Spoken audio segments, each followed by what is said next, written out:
Please welcome Rodney Alcala. I'll take one. Bachelor number 1. It was one of the most famous dating shows ever. Looking back, it is chilling to realize that this iconic show would unknowingly feature a remorseless killer. The horror story begins.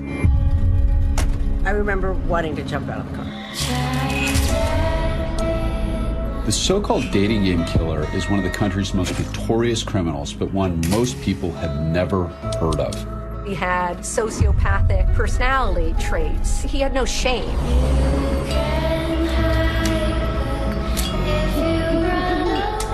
He walks up and down the streets and asks people if he could take their picture. What better place to be a sexual predator than to go to a feeding frenzy like New York? She'd been strangled with nylon stockings. It's the talk of the town. Rodney Alcala has murdered at least 5 women. The FBI put Rodney Alcala on the 10 most wanted list. Oh my God, will Alcala get away with it? The body count is piling up. He goes on the hunt for more victims, and there's absolutely nothing to stop him. And 5, 4, 3, 2, 1.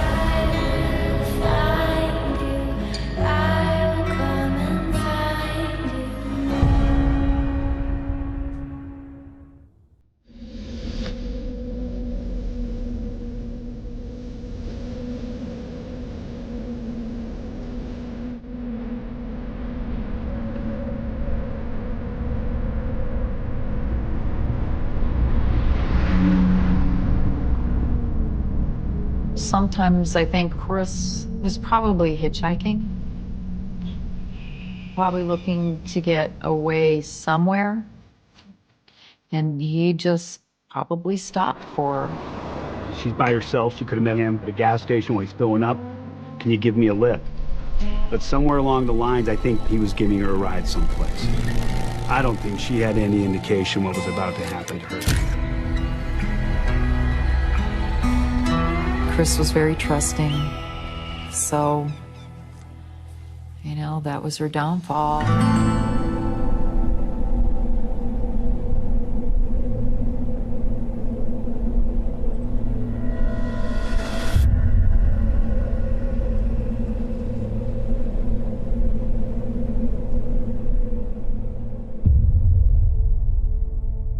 My sister Christine was born Christine Ruth Thornton, but we always called her Chris.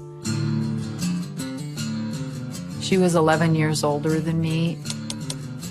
Chris was tall. She was 5'10", dark hair, dark eyes, just, you know, a beautiful person inside and out. In the summer of '77, Chris was just 27 years old. Chris was in San Antonio. She was pregnant at the time. Christine was a free spirit. She kind of went where the wind blew her. She met up with her boyfriend and, you know, had this crazy idea of going to Montana to pan for gold. And my understanding is that they were in southwest Wyoming and had an argument ensued between the two of them, and he left her pregnant and alone, and I believe that's the last time anybody had ever seen her. In the summer of '78, I decided to go down to San Antonio and do some investigating of my own. I actually tried to find her boyfriend, but did not have a good address for him. The San Antonio police refused to take a missing persons report on Chris because she was an adult. I believe throughout all the years that Christine was missing, I think Kathy was always looking for a way to open up that door of where she is. In '82, this herder out in the middle of nowhere comes across a pile of bones, obviously human remains. What they found was it was a body of a 25 to 35-year-old female. Along with her bones were also bones of an infant. There wasn't any identification, and so we remained cold for many years. And investigators never imagined that those bones would lead them to a notorious serial killer a man I would later be called upon to prosecute. And this photograph, discovered by police, would lead a heartbroken family to their loved one, missing for almost 40 years. Her smile shared by a tragic list of young women and girls who trusted a charming stranger, only to discover a dark secret that began back in the fall of 1968. So 68 was tumultuous. It was sort of flower power, free living. It was quite a era and quite a year. Martin Luther King, Robert F. Kennedy have been assassinated. Andy Warhol was shot that year. And there have been urban uprisings throughout the 60s. Being a police officer in Los Angeles or anywhere in the country for that matter at that time, everything was anti-war, anti-establishment. And it's commented on by some of the leading vocalists of the day. You had Barry McGuire in 1965 doing Eve of Destruction. The Eastern world, it is exploding. You had Bob Dylan, of course, doing Hard Rain's Gonna Fall. Hard rain's gonna fall. So what we're seeing is the influence of the new freedoms represented by the counterculture to be appropriated by mainstream culture. And that includes daytime television. That even includes game shows like The Dating Game. The Dating Game began with Chuck Barris back in, I believe it was 1965. He had dealings with ABC, and he just came up with the idea, and he pitched it to a couple of people. It caught on right away. The premise was a female asking questions of three bachelors who sat on the other side of a partition. She wasn't able to see them, of course, and she picked one for a date, and then she met the guy that she had picked, and they were awarded a date. Looking back, it is chilling to realize that this iconic show, celebrating love and romance, would unknowingly feature a remorseless killer. And from the mid-60s onward, Southern California is a mecca for anyone looking to reinvent him or herself and have a fantastic time. They're all partying at some of the hotels on the Strip, like the Chateau Marmont. Tali Shapiro was an 8-year-old little girl who lived at Chateau Marmont, which is a famous hotel in California. Her father was a music industry executive. She had a mother and a sister and a brother. And they were living there because their house had gone on fire. And they were staying there temporarily. And a car pulls up alongside of her. And it's this man who says, "Oh, it's okay, I'm not a stranger. I know your parents. I'm friends with your parents." And she thought, well, maybe I'll get in the car. Well, fortunately, a good citizen looks at this and says, I don't like the looks of this.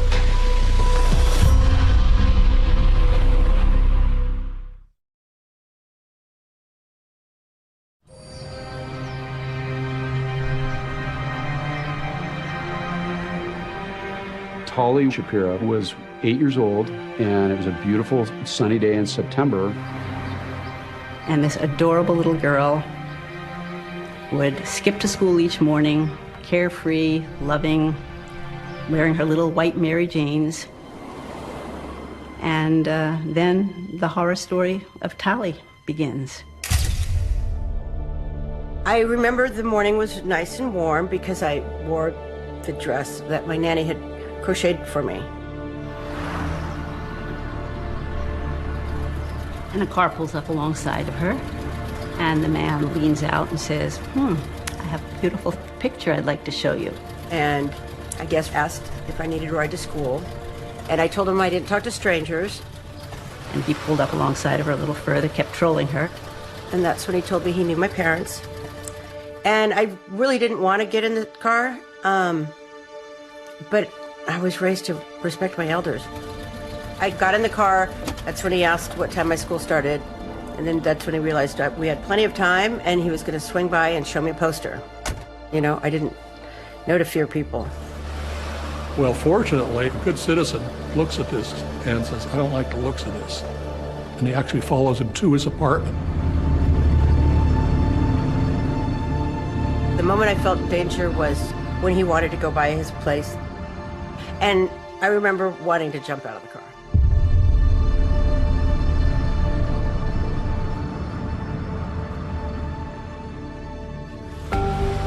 So the Good Samaritan, he actually followed the car to a residence where the man took the little girl out of the car and walked her inside, and that didn't look right. And he calls the police. He says, you know, this is real hinky looking. I don't like it. There's this little girl. You know, I think you ought to check it out. I don't remember going up to the apartment, and I don't remember anything after that. I was driving down Sunset heading toward West Hollywood when I received a call to go see a man about a possible kidnapping. I followed him over to the location. At that time, I thought, okay, I better call in for a backup. So I went and called in and requested a backup unit. I went to the front door and started knocking. I could hear someone running around. So the man came and he opened up the curtains a little bit and peered out and said, "Oh, sorry, I was in the shower. I'll be right there." I see this male person on the other side, no clothes, not dripping with water, no towel. And I said, "Oh, okay, you need to open the door right now. I need to come in." And he said, wait, let me put my pants on. And I said, "Okay, you got 3 seconds." I probably waited 5 seconds and I kicked the door in. To the right was a dining room, to the left was a living room, and straight ahead was a kitchen. And here was this little girl, blood all over the place, clothes, shoes, and a dress thrown to one side. There was coins on the floor, and she had this steel bar across her neck, which probably weighed 2 pounds. And there's an image that I will never forget. It's an image of this pipe used to strangle her with, essentially. Press it against her throat, and more blood than should ever be able to come out of a little 8-year-old girl next to these Mary Jane shoes on the floor of this kitchen. I looked at her, I thought she was dead, she wasn't breathing. The other officers came around, we were looking for the suspect. I went back to check on Telly, and I just couldn't leave her there like that.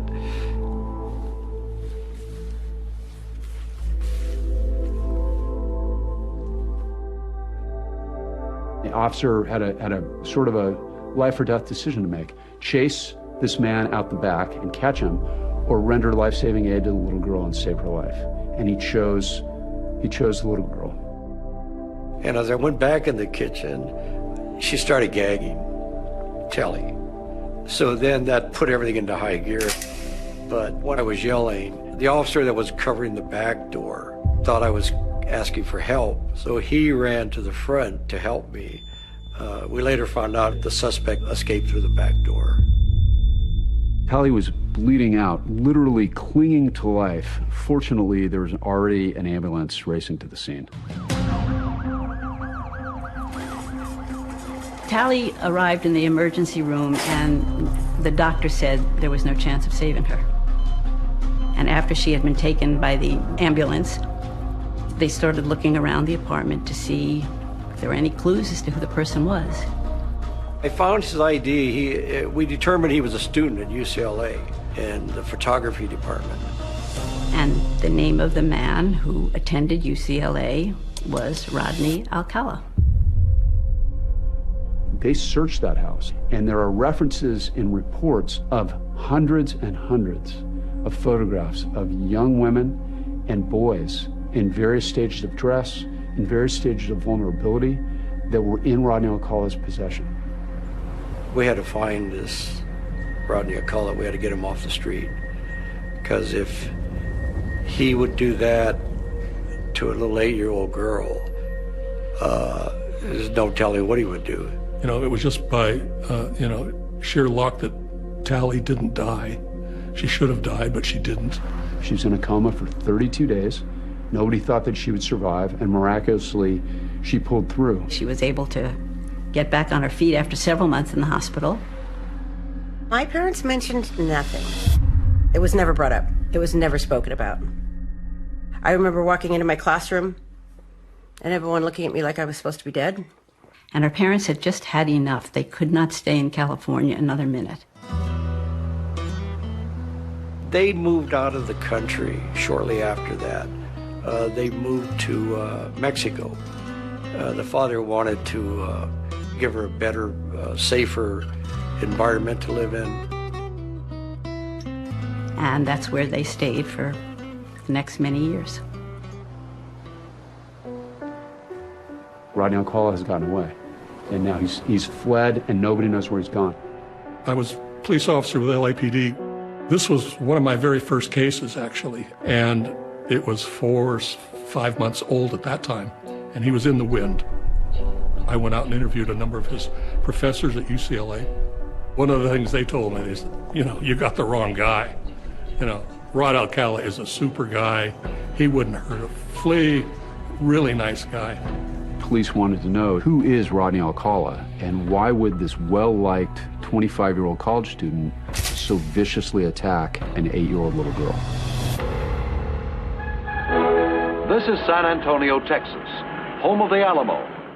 Rodney Alcala was born Rodrigo Jacques Alcala Bucor on August 23rd, 1943, in San Antonio, Texas. He had an older brother, Raul. He had an older sister, and then he had a younger sister. His family lived in Mexico for a while. The grandma passed away, and the father left the family.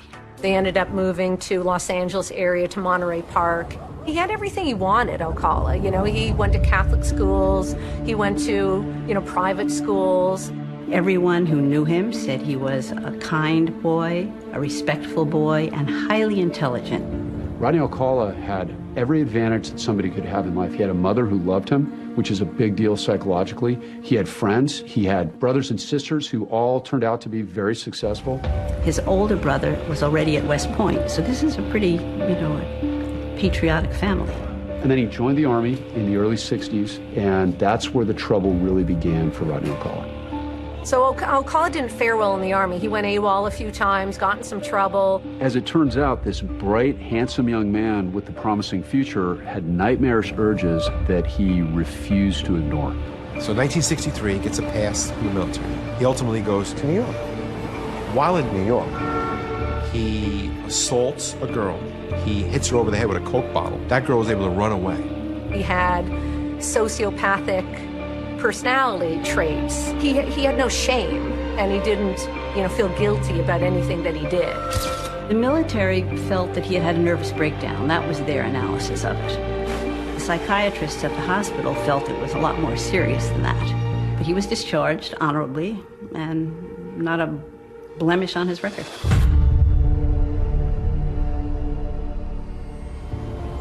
So he ends up coming back to California, where he enrolls in the UCLA Fine Arts program as a photography major.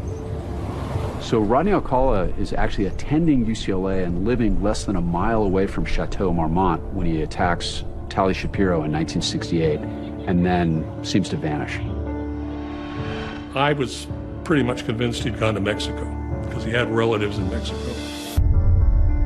So it's been 3 years now since the rape of Tally Shapiro. The FBI eventually became interested in the case and put Rodney Alcala on the 10 most wanted list. So I get a phone call, and it's the FBI in New Hampshire. Say, hey, we've got your guy in custody, Rodney James Alcala. It seemed like an open and shut case, but it was just the beginning of what would become a pattern of catch and release that would continue for more than a decade.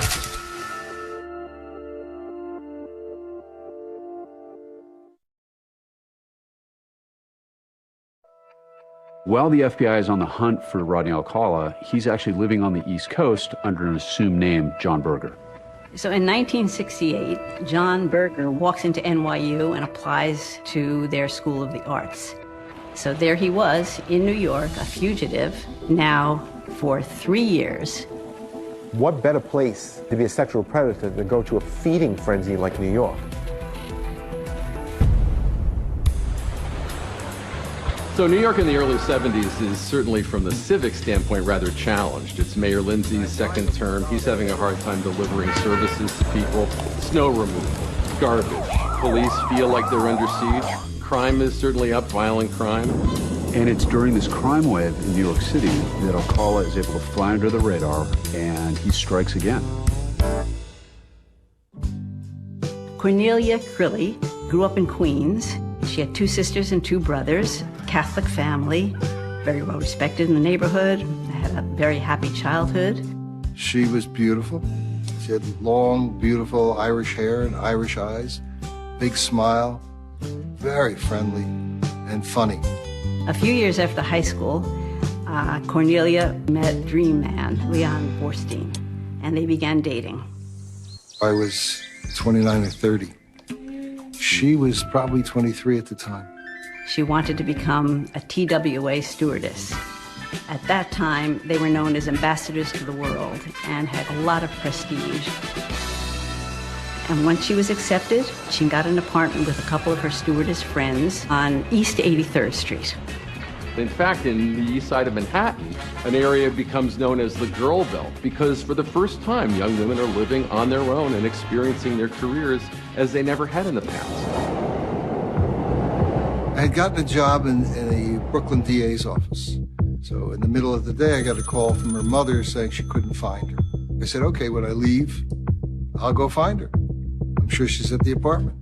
Mrs. Crilly was trying to get in touch with her daughter, and she didn't answer the phone. She was living in a building where I could go into the building without a key. I knocked on the door, and there was no response. That's when I called the cops. And they came over. I was at the front door when they broke into the back window. They opened the door. They told me that she had been killed. She was down on the floor of her New York apartment. She had been strangled with nylon stockings and also had bite marks on her breast. She'd been raped and brutally murdered. We got a call from the police department that somebody still had to identify the body. So I went over to the morgue. The Crilly case is very unique because she had just moved in the apartment. She's a new girl. No one knew her. So that was a drawback for the detectives in the beginning. New York PD has this brutal crime scene and no suspects. We had almost 2,000 murders that year. It wasn't peace, love, and joy. Detectives had a lot of dead ends with this case. They had nothing, unfortunately, and the case went cold. Well, still enrolled as a student at NYU, Rodney Alcala, a.k.a. John Berger, actually spent his summers as a counselor at an arts camp in New Hampshire. So in August of 1971, 2 campers take the little dirt road down to the post office, and all of a sudden it starts pouring. They run inside the post office to get cover, and they start looking around to see what is in the post office. And there's the good old FBI 10 Most Wanted list. They go from one to the next to the next. Each one looks more horrible than the preceding one. They look at this and they're like, hey, that's Mr. Berger. So they go back to the camp and they tell the head counselor, we saw this 10 Most Wanted poster of somebody who looks like our John Berger. So he said, don't say anything to anyone and I'll go down to the post office and take a look. So he comes back, he calls the FBI, and he says, I think we have your man. I get a phone call and it's the FBI in New Hampshire. Say, hey, we've got your guy in custody, Rodney James Alcala. I said, you've got him in custody. Fantastic. This has been 3 years that Alcala has been on the lam and that Hodel has been looking for him. So on the 12th of August, 1971, I, with a partner, picked him up, took him to the airport, flew him back. We got our guy. You know, he's going to prison for at least 20, 30 years. Parents didn't want Tally to testify.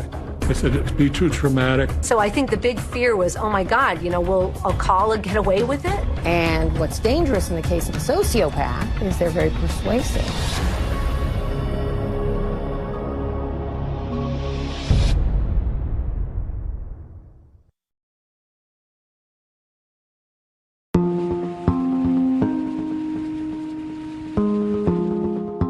In 1971, Rodney Alcala is arrested in New Hampshire and brought back to LA to finally face charges for the rape and attempted murder of Tally Shapiro.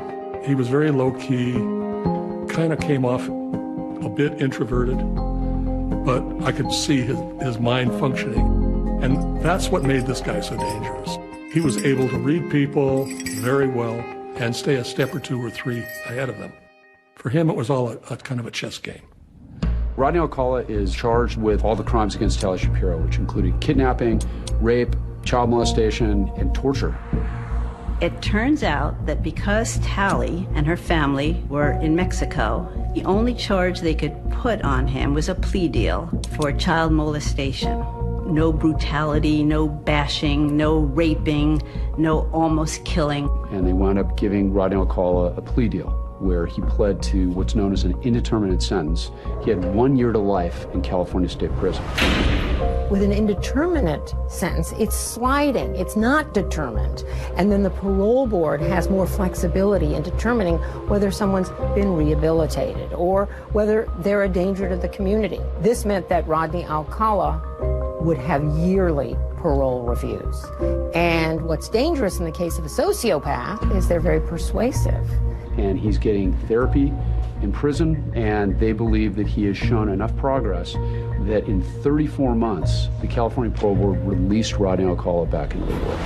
Not even 3 years. Good behavior, they said. Model prisoner, they said. And he was out on the streets again.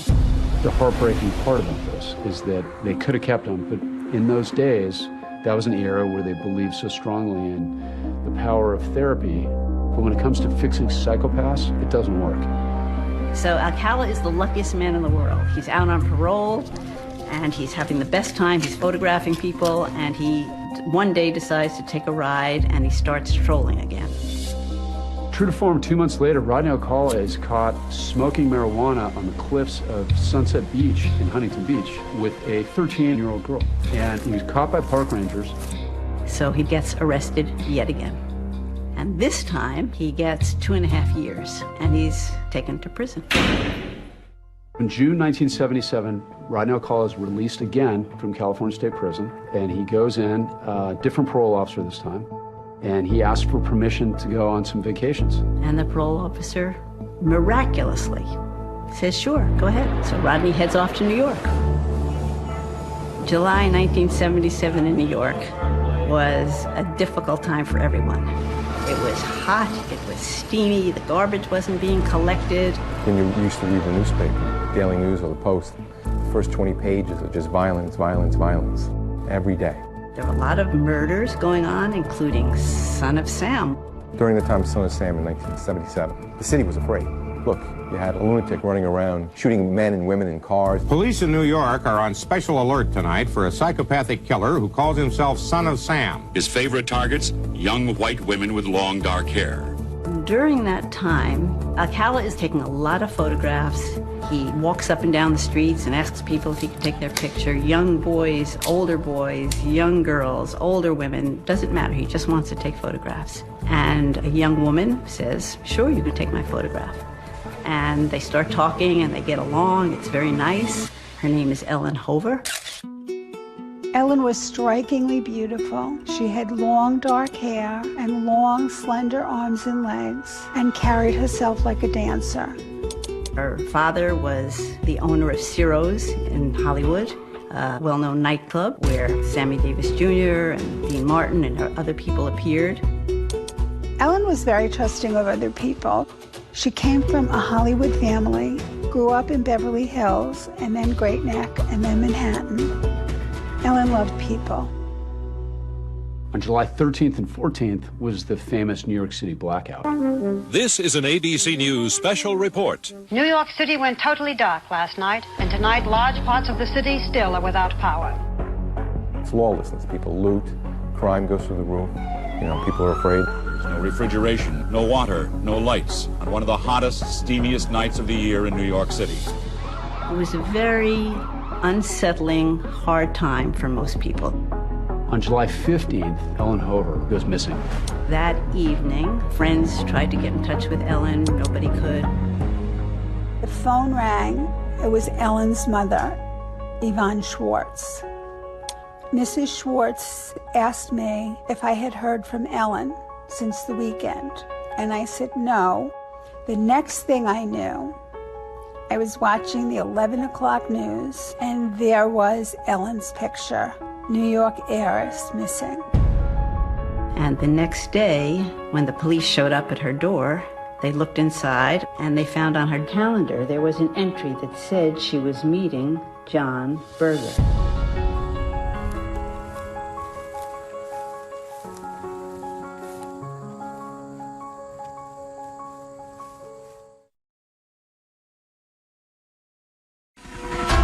New York City went totally dark last night, and tonight large parts of the city still are without power. Ellen Hover's disappearance was a huge mystery. This was a very big deal, that this socialite, this young woman, was just gone, missing. There was nothing in her background that suggested that she would have run away. It's in the New York Times. It's on posters.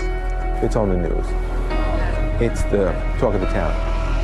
When the police showed up at her door, they looked inside. Nothing looks like an attack happened there, but they collect evidence, mail, notes, things like that.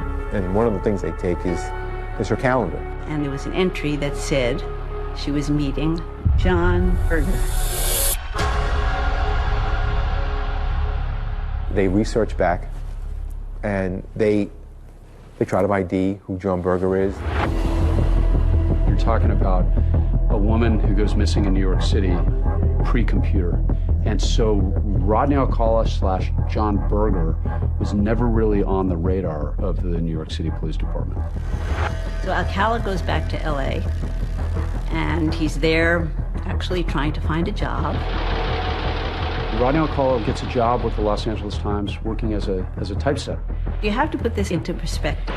On the lam for 3 years, 10 most wanted, 2 stints in jail, felon. He applies under his own name, Rodney Alcala, and he gets the job.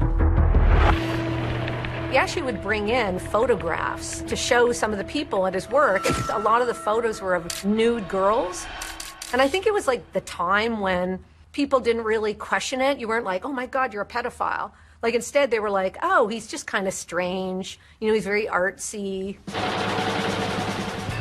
So 5 months after Alcala is returned to LA, the FBI is actually able to connect the dots between Rodney Alcala, the name John Berger, and the notes found in Ellen Hover's calendar. So Rodney Alcala was eventually questioned by the FBI in relation to the disappearance of Ellen Hover, and he admitted being with her. Where did you meet Ellen on the 15th?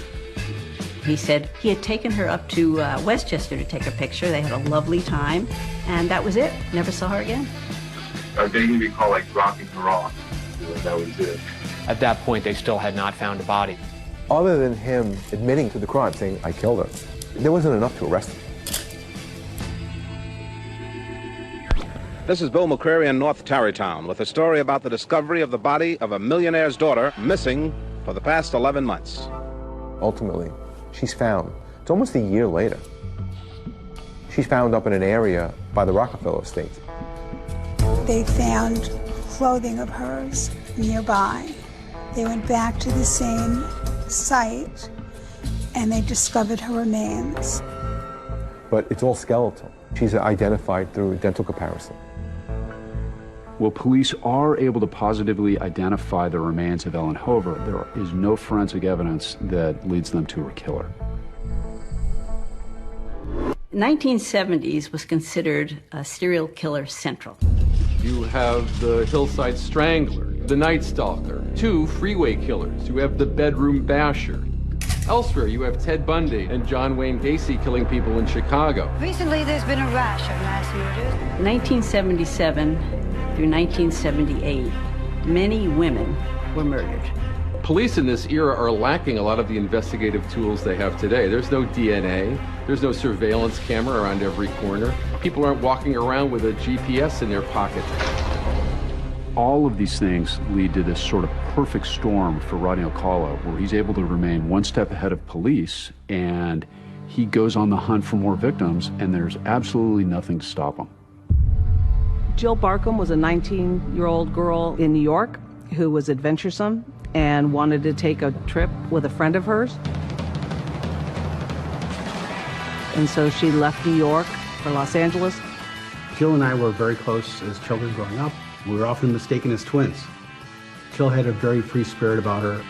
Bruce was very sad when she left New York. was very scared for her, being so young at 19 years old. So November 10th, 1977, I called home and there was crying in the background. They said, you need to come home. You need to come home. And that's all they would say. Jill Barcombe was found off of Franklin Canyon Road, and it was down the street from Marlon Brando's home at the time. She was found bent over, half naked. Her head was facing the dirt. She has multiple ligatures on her neck. It was a brutal crime scene. I came into a house of siblings, distraught, righteously so, and heard it from my mother directly that my sister was dead. Her face was unrecognizable. Her brother said at the funeral that he couldn't even recognize his sister. It was so mutilated. I had night terrors the day that Jill's body arrived. It wasn't just murder, it wasn't just rape, it was brutal, it was sadistic. And nobody could understand why the things happened to her. They thought perhaps this could be the work of the Hillside Strangler because that's what the Hillside Strangler did. He strangled women and left them on the side of the road. And it complicated this investigation because Jill Barcombe had a friend when she got out to LA that was actually abducted and murdered by the Hillside Strangler. In the end, the police were unable to link the murder of Jill Barcombe to the Hillside Strangler, and the case just went cold. That meant the string of murders of young girls and women continued. Georgia Wickstead was 27 years old. She was absolutely gorgeous. She was a nurse that worked for cardiac care. She was from Los Angeles. She worked out of the Centinela Hospital and just recently moved to Malibu. Every morning she would pick up another nurse and they would drive to the hospital together to do their shift. And one morning she didn't show up. So the police were called to do a welfare check of her in her home. It was discovered that her window was open and the screen was removed. When the police entered her home, there was blood everywhere. Her body was completely naked and strewn on the floor, kind of posed open. The viciousness and the sadism involved in her murder is so disturbing and so profound. There was a handprint that was found on the brass bedding, but there was no one to match the palm print to. And again, that case went cold. And the third person who was found dead in the same way as the other two was Charlotte Lamb. Charlotte Lamb, in 1978, was a legal secretary living in the Santa Monica area. She had called some friends one night to go out and go dancing in Santa Monica. Her friends decided not to go. Her body was later found in El Segundo, miles away, in an apartment complex she had no connection to. She had been strangled and she'd been brutally raped and murdered. Her arms had been folded behind her back, which made her back arch to expose her breasts. She'd been posed. It's just very disturbing and incredibly sad. I met with Rodney 5 or 6 times. I administered assessments with regard to his sexual interests. Many times the rapist, killer, antisocial person will pose dead bodies, and they do want law enforcement and other people to see this. And there's a message in that. The message for Rodney is that I am here, you will remember me. So instead of hiding in the shadows, Rodney Alcala is almost fearless, and he puts himself out there in perhaps the most public way possible.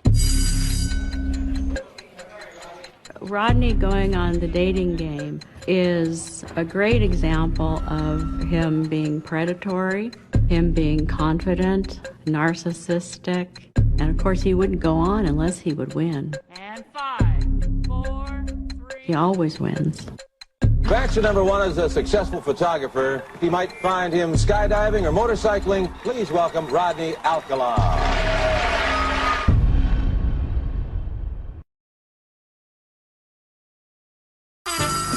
Please welcome Rodney Alcala. Bachelor number 1. Yes. What's your best time? Night times when it really gets good. In retrospect, it has got to be one of the creepiest moments on TV. He says, I always get my girl. The so-called dating game killer is one of the country's most notorious criminals. They told us that they had found Robin.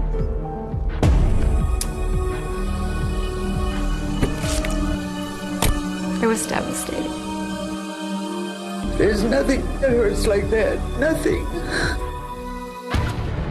Her plan was to shoot Alcala. She wanted to avenge her daughter. He was a sadistic killer who deserved death. Model prisoner, they said, and he was out on the streets again. A pattern of catch and release that would continue for more than a decade. All these pictures that the police had from a serial killer. His victims are still out there.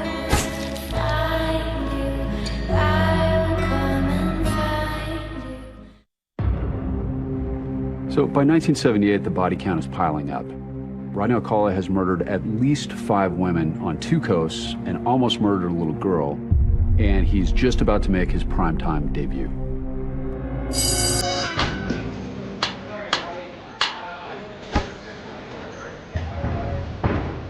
In the 70s, I was the executive producer and Ellen was the contestant coordinator.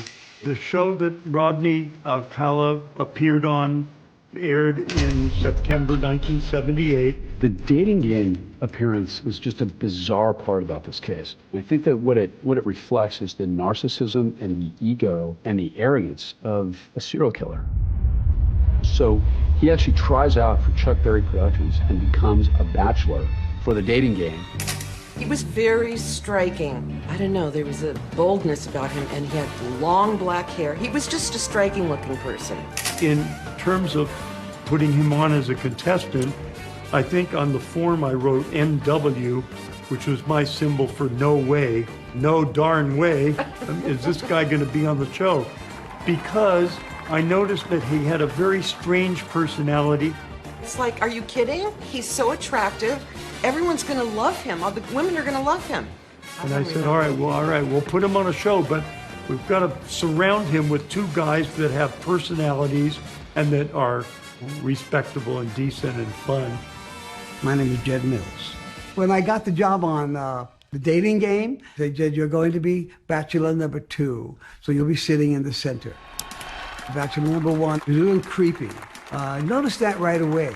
In the green room, he jumps in, he says, I always get my girl. Number 1, would you say hello to Cheryl, please? We're going to have a great time together, Cheryl.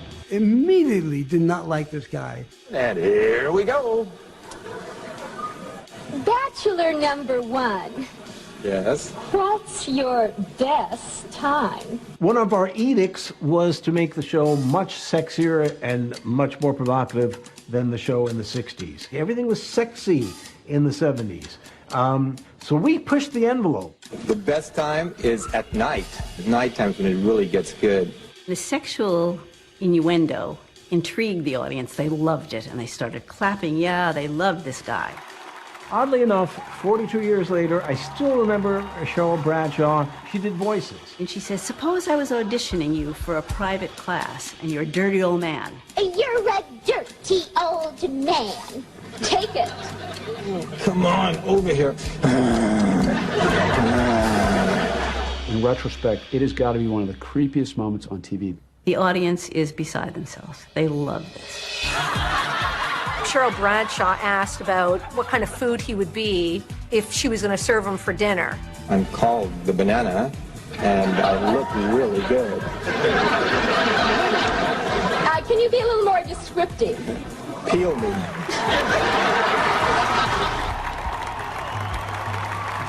In retrospect, it sounds horrible, but at the time, we were looking for raunchy, sexy answers, and that was one. Taken in context now, oh my God.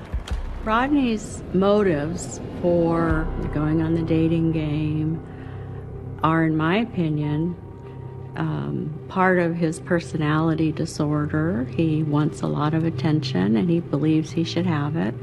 He's quite bright and he wants the world to know who he is. When it became time for the bachelorette to choose number 1, number 2, or number 3, she said, Well, I like bananas, so I'll take 1. Number 1. That's your number 1. All right. This is your date to Rodney Alcala. Rodney, come on and say hello. She seemed very excited about seeing him. And when he came around, I would say it was a pretty lukewarm togetherness. She called the office the next day and spoke to Ellen. She said, Ellen, I can't go out with this guy. There's weird vibes that are coming off of him. He's very strange. I'm not comfortable. Is that going to be a problem? And of course I said no. I would be very interested in knowing what happened in the days after when the person who chose him would not date him.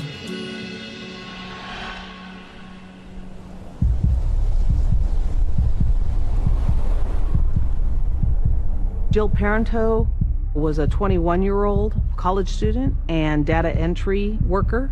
She lived in an apartment by herself. On June 13th, she went to a Dodger game and came home and was never heard from again. The next day, she never showed up at work. When law enforcement entered her home, she was found in her bedroom. Her body was lying next to the bed, very similar to Charlotte Lamb's, where she was laid on her back, fully naked. She had a pillow up behind her back that propped her breasts up. So this is, again, another avoidable set of killings by this guy that should have stayed in prison. But he didn't even break stride on the continued crimes that he kept committing. My mom's plan was to shoot Alcala. In those days, they didn't have metal detectors, or they didn't use them, so she got into the courtroom. She really didn't care about anything else at that point. She wanted to avenge her daughter.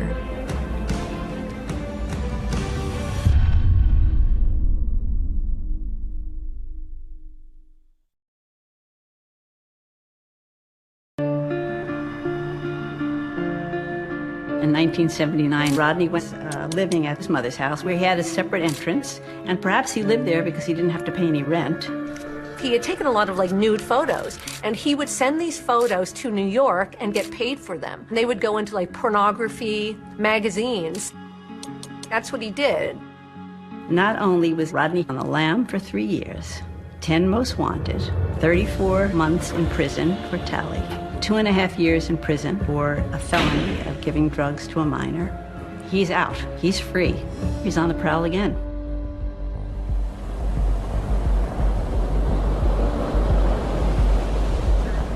On June 20th, 1979, Rodney Alcala leaves his mother's house and drives to Huntington Beach.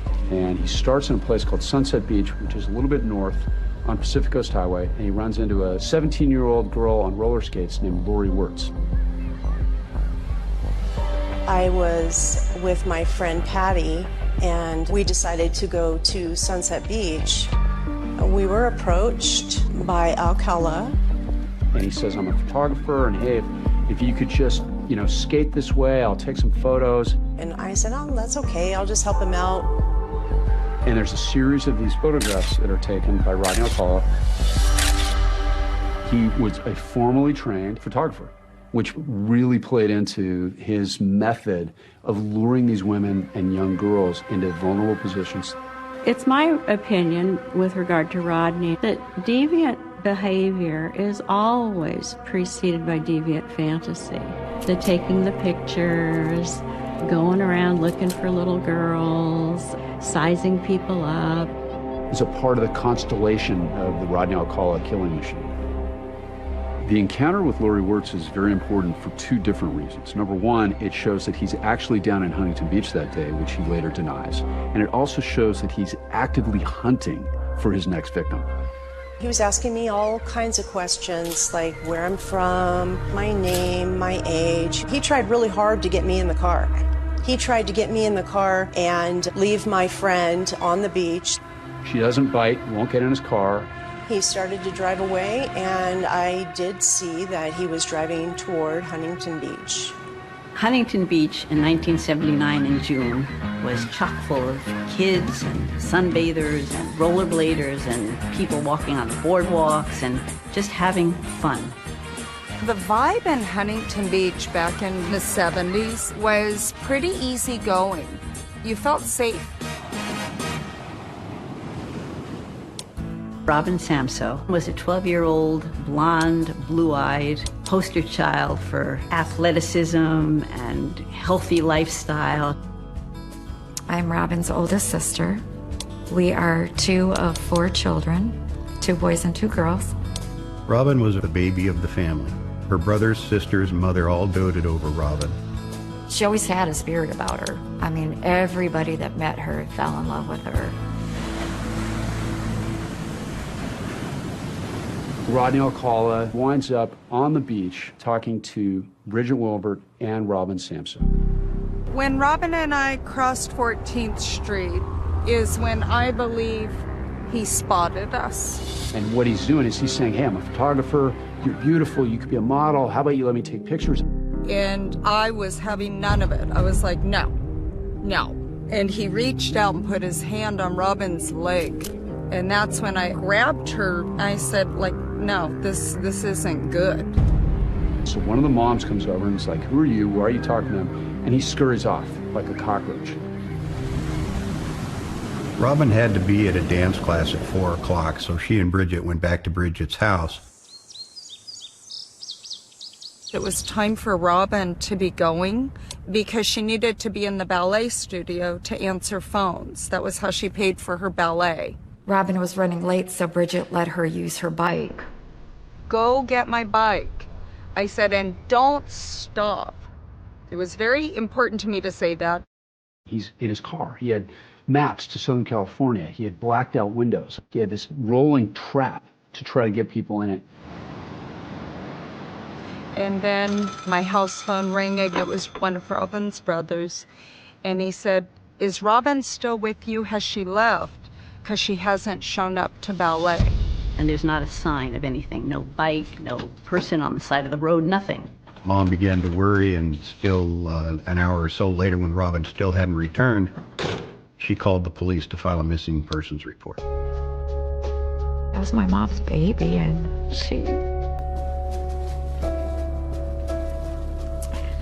my mom cried every day.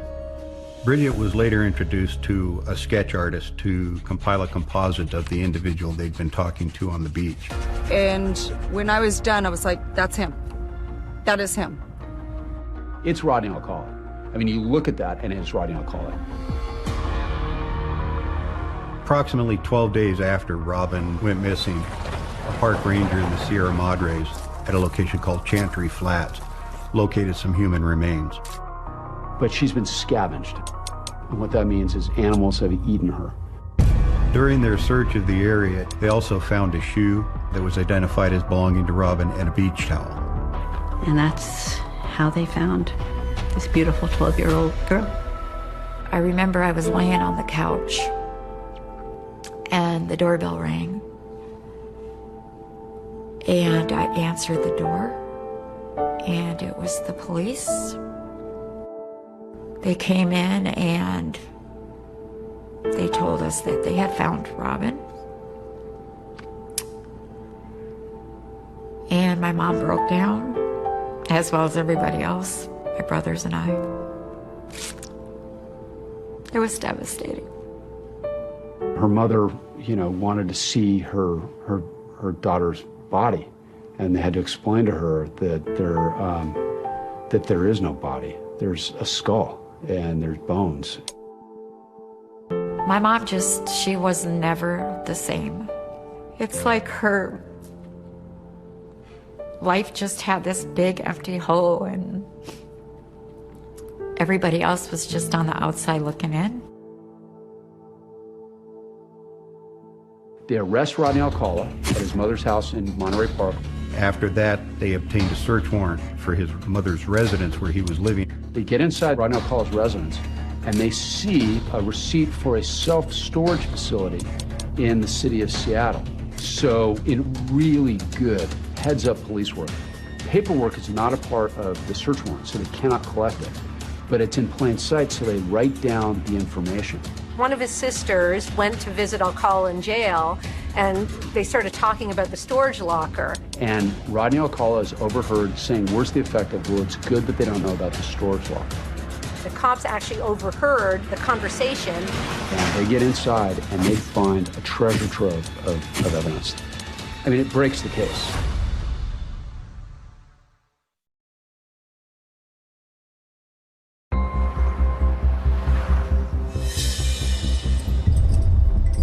They arrest Rodney Alcala, they bring him to Huntington Beach, and they interview him.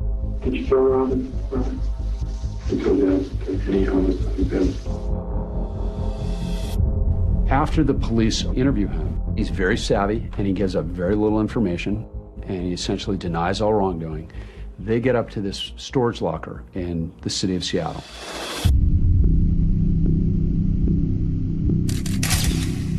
They find thousands of pictures of young people, older people, all kinds of people in compromised positions.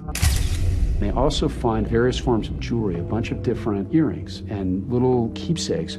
Those are trophies. For Rodney, it's his vehicle for power and control. That's why he keeps things. I remember them asking my mom to the police department to come and identify some things that they found at a locker in Washington. 2 of the earrings found were gold ball earrings. Robin was described as wearing those earrings on the day that she disappeared. In 1980, Rodney Alcala was tried for the murder of Robin Samso. One of the stories that Mary Ann Connolly, Robin's mom, told was that during the 1980 case, she actually showed up with a gun. Her plan was to shoot Alcala. She really didn't care about anything else at that point. She wanted to avenge her daughter. In those days, they didn't have metal detectors or they didn't use them, so she got into the courtroom. I remember she was very calm. She just kept saying, everything's gonna be okay. Everything's gonna be okay. The trial began, and she had her hand on her purse, and she was ready to kill the man who had murdered her daughter. I do remember her telling me that she heard Robin's voice and told her not to do it. So she had changed her mind. On May 8th, 1980, the jury on the Robin Samso case deliberated less than 5 hours. Rodney Alcala was convicted and sentenced to death. He was taken to San Quentin, where he was put on death row.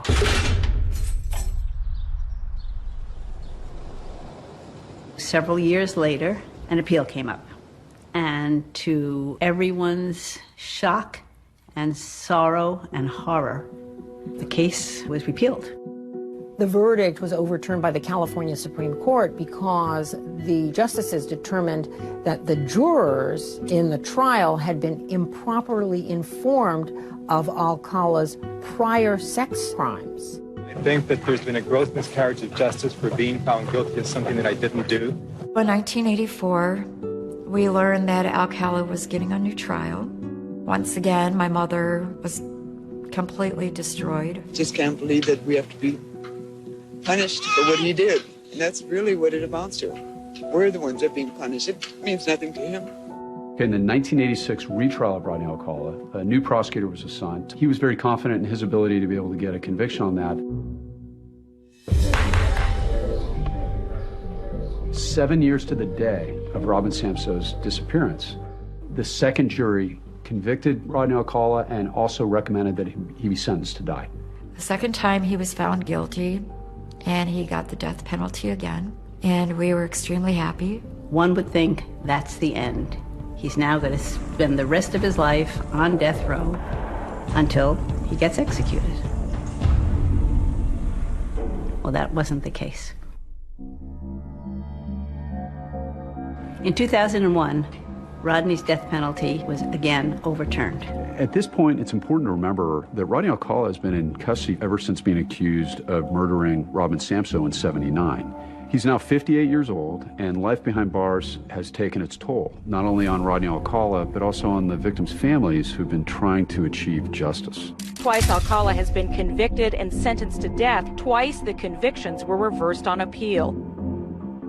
The main reason was an ineffective assistance of counsel claim, meaning that Rodney's attorney had not put forth a strong enough defense on his behalf. My mom really kind of lost it then. Every time this happens, it's like losing Robin all over again. I don't know if you've ever lost a child, but there's nothing that hurts like that. Nothing.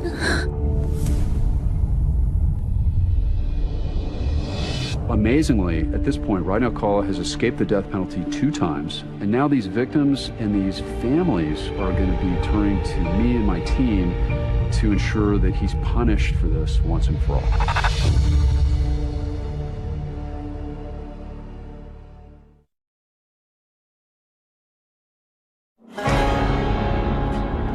This case was assigned to me back in 2003 when my boss came in and essentially gave me the rundown on it and said that it was going to be a tough one. That's when Matt Murphy decided to go back to the evidence. And he had that pouch of jewelry that was recovered in the Seattle storage locker reanalyzed for DNA. Which meant that Rodney's DNA could be put up against the DNA that had been taken decades earlier from the people whom we all believed he had murdered. The DNA matched Charlotte Lamb, Jill Parenteau, Georgia Wickstead, and Jill Barkham. At that point, Rodney Alcala is clearly now known as a serial killer. When you get a case like this, the first thing you do is you meet with the family members, and it really drives you. And they say you see the reflection of your victim in the eyes of the people who love them. I forget a lot of things, except the most important thing I can't forget, and that's her and how she died. I was the same exact age as Robin Samso. We were both 12 years old in 1979, and you connect with your victim. Matt Murphy was a young, talented, brilliant prosecutor, and the Alcala case would be his 107th homicide. And now we're going to be in one of my courts in front of one of my judges, and I was going to do everything I could to make sure that he faced justice for what he did. The third death penalty trial was set for 2010. Matt Murphy and I ended up being co-counsel on the case once we brought our LA cases down to Orange County. So we had all these really good professionals that came together. I came to know Rodney Alcala by being on the Orange County panel of expert witnesses. I met with Rodney. We met a total of 18 hours over a number of days. And this third time around, 66-year-old Rodney Alcala decides he'll represent himself. He is a narcissist. He has a genius IQ measured by some. So he's very brilliant and thinks that translates into being able to be a good lawyer for himself in the case. Alcala's choice to represent himself was a message to Mr. Murphy that he is equal to him. Mr. Alcala's perceptions about his own superiority should never, ever be underestimated. She'd been gagged with a t-shirt shoved down her mouth. I wanted the jury to see the level of violence because one of the things that we needed to prove was torture, so that we needed to prove he intended to inflict pain on these victims. Alcala would strangle the women into unconsciousness, wait till they wake up, and then strangle them again. He knew exactly what he's doing, and he enjoyed what he was doing. So these are the facts of the Samso case. Because Rodney Alcala was representing himself, he got to cross-examine the witnesses. And then, of course, questioned Robin Samso's mom. This is what they look like. He was questioning my mother about the earrings. trying to create doubt. Alcala tried to argue with my mother. All the jury sees is the man who murdered this poor woman's daughter cross-examining her. It was so hard watching her that I think the three of us just sat there and sobbed.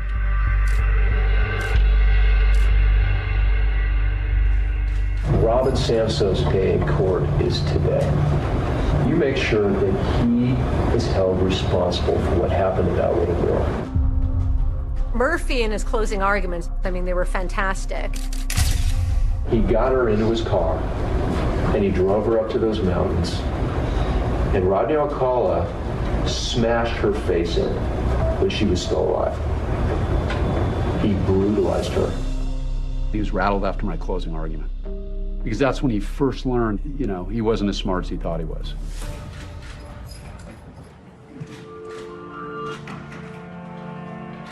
The day the verdict was read, the courtroom was very still and very quiet. We, the jury, further find and affix the degree thereof, murder in the first degree. The verdict was guilty on all charges, across the board, all 5 murders. The evidence that we put in for the penalty phase of the trial focused largely on his prior sexual assaults of Tally Shapiro. When Matt reached out to me in 2010, he was pretty adamant that he really needed me to come forth and help put Alcala away. So now we've come full circle from 68 to 79. So bringing Tally Shapiro in as the one who lived, as the one who got away, is very important for a jury to see what a monster Rodney Alcala is. I was there for the Samso family. I've never been the victim. I've always been the survivor. If you decide that the death penalty is appropriate punishment, you shouldn't feel too good about it. After hearing all the evidence, the jury went back to deliberate one more time, and they came back with a verdict in a little less than 2 hours. We, the jury, in the above entitled action, determine that the penalty to be imposed upon defendant Rodney James Alcala to be death. I feel like Robin's life meant something, even in 12 years. She stopped him from killing anybody else. And I believe that if you would have told her that God was going to use her for this purpose, she would have been okay with it. I just pray that I live long enough to watch him be executed. I only wish that I could be the one to administrate the injection. In 2019, the state of California placed a moratorium on the death penalty. So that meant that all prisoners on death row, and this included Rodney Alcala, received a stay of execution. This did mean, though, that Robin Samso's mother would not see Rodney Alcala executed. July 23rd, 2019, my mom passed away. She wanted to see that day that Alcala leaves this earth, that he just does not breathe anymore. And it's unfair. It's unfair. Somebody so cruel and evil.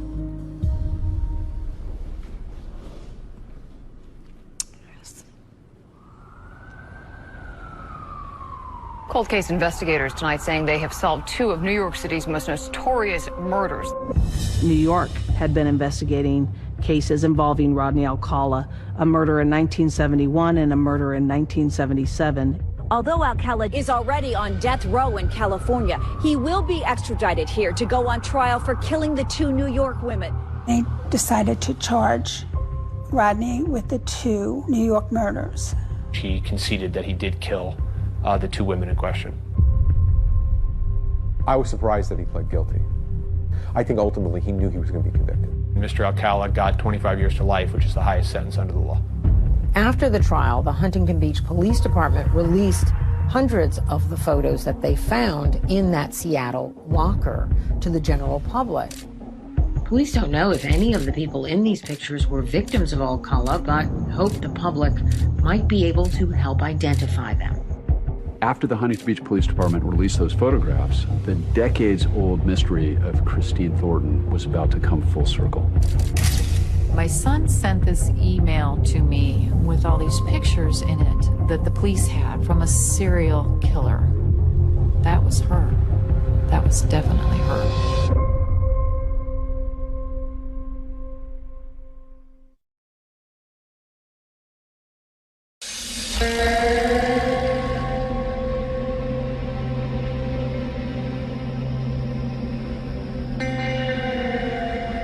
I think, having Christine being gone for so long,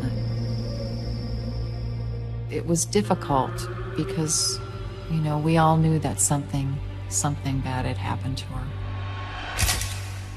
For nearly 40 years, Christine Thornton's family assumed she was dead. She just vanished out of their lives.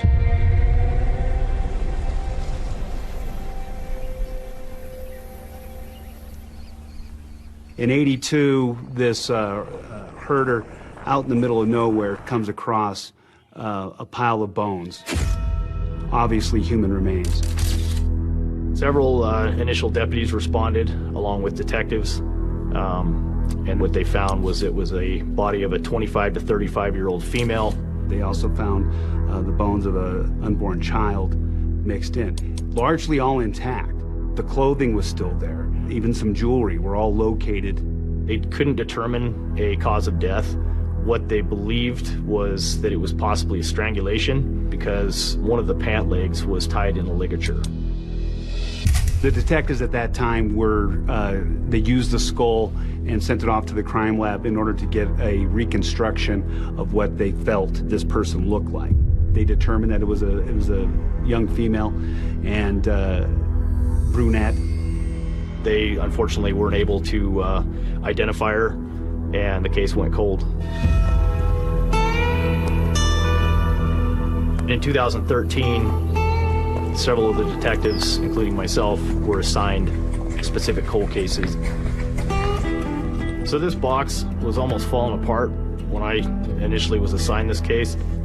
There was still bone fragment and skin tissue saved at the crime lab after all those years. If you have DNA, you run it. And then you try to find out by sending it down through CODIS and missing persons to find out if you can get a match. CODIS refers to the Combined DNA Index System. It was created in 1998. DNA is entered into a national database, and this helps the authorities find missing people and also solve crimes. I was basically told it was now a waiting game.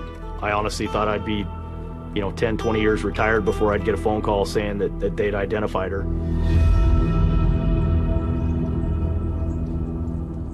So in 2013, my son sent an email to me knowing that he had an aunt that he had never met. He knew the story that she went missing, and he came across this article with all these pictures in it that the police had from a serial killer. Her son found the website that had all the pictures that they found in Alcala's locker up in Seattle. She looked through all these photographs and kept stopping at that one photograph of a beautiful brunette seated on the back of a motorcycle. And I'm like, I think that's Chris. And sure enough, I looked at her little pinky toe, which I remember. It just was very distinctive. Up on her other toes, and I kind of knew that was her. That was definitely her.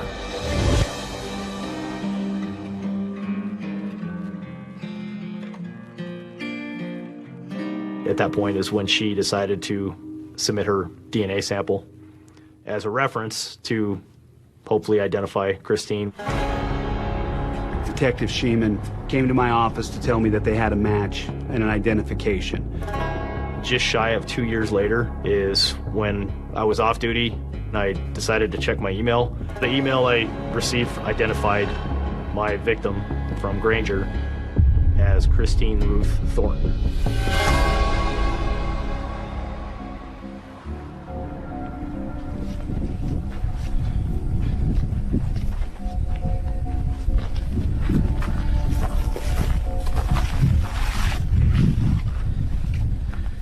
So this is the copy of the photo that was found in Rodney Alcala's possession.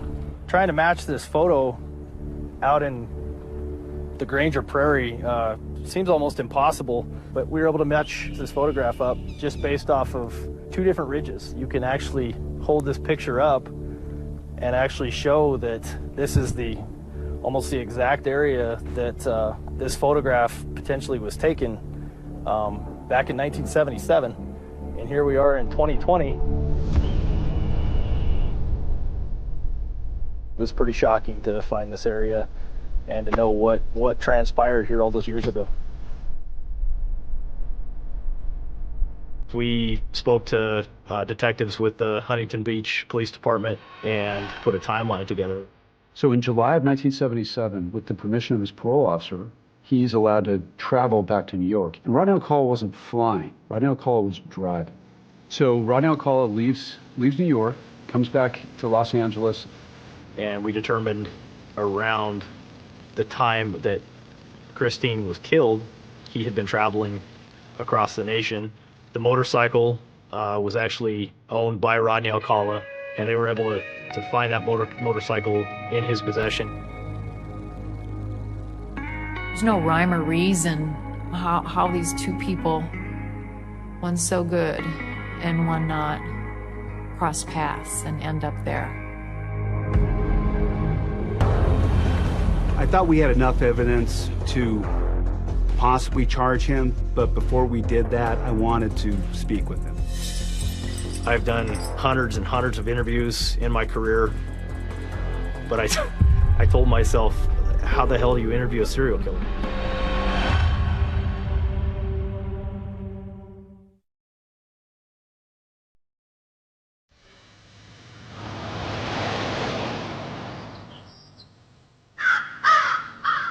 It's 2016, 6 years after Rodney Alcala has been convicted for the murders of Robin Samso and the other women. He's 73 years old and his health is failing. He's confined to a bed at Corcoran State Prison, and that's where Wyoming officials come to confront him for the murder of Christine Thornton. As we got in there, it was dingy-colored peach in Alcala's medical cell. It was like something off a horror movie, paint peeling off the walls, flies buzzing around the room. That's something that I'll never forget, seeing him lying in his bed. And I remember looking at him going, this is him. I identified myself, read him his rights, and we started pulling out photographs of the original crime scene. Now he knew why we were there. Does this area look familiar? Part of the area. What do you mean by part of your area? My area is that I couldn't it's scary. I couldn't believe it. It's almost like it's his killing field. We also showed Rodney Alcala the picture of Christine seated on the back of his motorcycle, and it gives me chills even today to remember his reaction. Talk to me about the picture. What picture? The picture that you're pointing at. What's on your mind? Talk to me. God, talk to me. Tell me about that girl. He took his finger and he started tracing her body on the photograph. And then he started tapping on the photograph and kept doing that for a couple more minutes. That's a guy who wants to relive it again. It empowers him, right? He would relive that. You could see his eyes moving in his eyelids, almost like he had relived that moment. That entire moment for however long it lasted with Christine out in the desert. Do you know her? Yes or no? Yeah. Do you remember taking this picture? Yes. Okay. Now the question is, Mr. Alcala, how did she end up dead? Did you kill her? Yes or no, sir? When it comes to the big question, he's not going to give it to you. But we got him to admit that he was there. And we got him to admit that he knew Christine. And that's all we needed. So Rodney Alcala was eventually charged with first-degree murder in Sweetwater County, Wyoming. They informed me that he was not able to travel without great expense. And so I made the decision that I was not going to try to bring Alcala back to stand trial in Wyoming. Best place for Rodney Alcala is exactly where we left him. Seeing that jail cell and that setup that he's in, he's where he needs to be. It was disappointing that we weren't going to get a conviction on her murder, but the good thing about all of this is that this man has been brought to light as being a serial killer. His victims are still out there. Over the years, Rodney Alcala was given multiple opportunities to disclose those victims, whether part of plea deals, to avoid the death penalty, but he continuously refused to give up that information. He has memories that he has kept secret from everyone. That power gives him gratification, and him having the information on victims and us not knowing it, that's something he wants to take to his grave.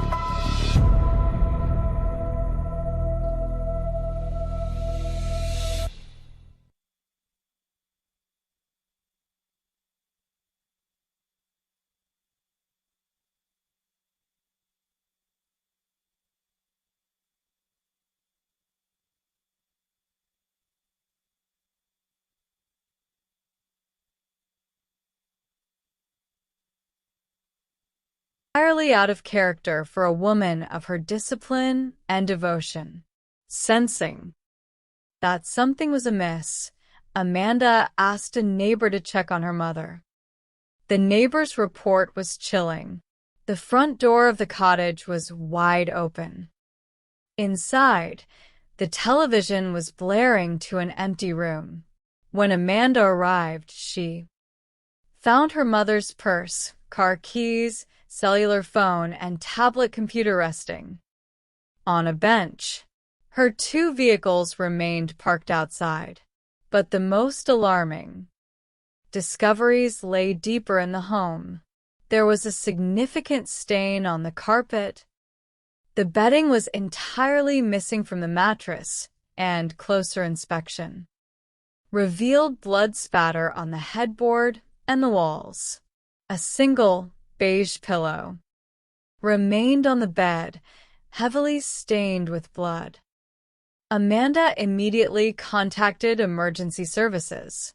The dispatcher at the 911 center received a call detailing a missing person under highly suspicious circumstances. Within minutes, the quiet valley was flooded with emergency vehicles. Senior Deputy Degnan and Reserve Detective Clinton Cole of the San Luis Obispo County Sheriff's Office arrived to secure the perimeter. For Detective Cole, the scene spoke with immediate, tragic clarity. There were no signs of forced entry at the front door, suggesting the assailant either caught Nancy by surprise or was someone she recognized. The presence of her personal belongings indicated she had not left voluntarily. The blood spatter patterns and the scuffle marks in the dirt driveway outside suggested a violent physical struggle that had spilled from the bedroom into the yard. It was immediately treated as a kidnapping and a potential homicide. The initial pool of suspects was dauntingly large. More than 20 wedding guests were staying just yards away in the Victorian home. Investigators had to consider the possibility that an out-of-town visitor had committed a crime of opportunity. Every guest was systematically interviewed. One male guest drew early scrutiny when he became defensive and uncooperative during telephone follow-ups. Detectives traveled to his residence in Northern California, determined to resolve his timeline. Upon personal contact, his attitude shifted. His wife provided photograph evidence showing him at the rehearsal dinner during the estimated window of the abduction. He voluntarily provided a deoxyribonucleic acid sample, clearing him of suspicion. Meanwhile, a critical discovery was made miles away. An officer with the California Highway Patrol located discarded bedding, a woman's dress, a pair of shorts, and a shirt along La Ponza Road, approximately 6 to 7 miles from Paradise Ranch. The floral print of the bedding matched the sheets missing from Nancy's room. Amanda confirmed the clothing belonged to her mother. The presence of heavy blood staining on the discarded items suggested Nancy had been wrapped in her own bedding and transported while severely injured or deceased. Detectives expanded their focus to include individuals who had legitimate access to the property. Nancy had recently decided to sell Paradise Ranch to dedicate her life to full-time ministry. Numerous contractors, painters, and plumbers had been working on the estate to finalize the sale. Among them was Sean Bloom, a general contractor who had recently been terminated by Nancy following a heated dispute over the quality of his work and outstanding payments. The relationship had been contentious, with Sean sending text messages threatening legal action.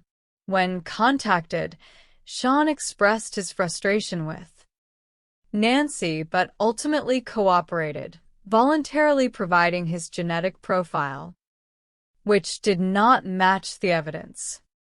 Another worker was Carlo Fuentes Flores, a 31-year-old painter who had been employed to stain the wooden decks on the property. When interviewed, Carlo was exceptionally polite, mild-mannered, and cooperative. He recalled working on the property, remarked on Nancy's kindness, and even mentioned that she had gifted him a tamale to thank him for his hard work. There was no obvious reason to suspect him. As the weeks turned into months, the investigation threatened to stall. Search and rescue teams, canine units, and helicopters combed the rugged foothills and dry riverbeds behind the property, but Nancy remained missing. However, investigators possessed two critical pieces of information. First, a forensic examination of Nancy's telephone bills revealed a failed 911 call placed at 12:17 in the morning on May 5th. The call had lasted 0 seconds, indicating it had been disconnected almost instantly. This provided a precise temporal anchor for the crime. Second, a forensic specialist named Janine had discovered a faint, bloody partial handprint on the top of the pillow left in Nancy's bedroom. The genetic profile extracted from the center of this handprint belonged to an unknown male. The profile was run through the national database, but it yielded no matches, indicating the perpetrator had no prior felony convictions. Faced with a lack of traditional leads, the sheriff's office turned to an emerging forensic technology, a Google geofence search warrant. At the time, this was one of the first instances of its use in the state of California. By establishing a virtual perimeter around the remote acreage of Paradise Ranch. During the hours surrounding the 12:17 morning timestamp, investigators requested data on any cellular devices active within that zone. The results from Google were transformative. Because of the remote nature of the property, only a small number of devices registered.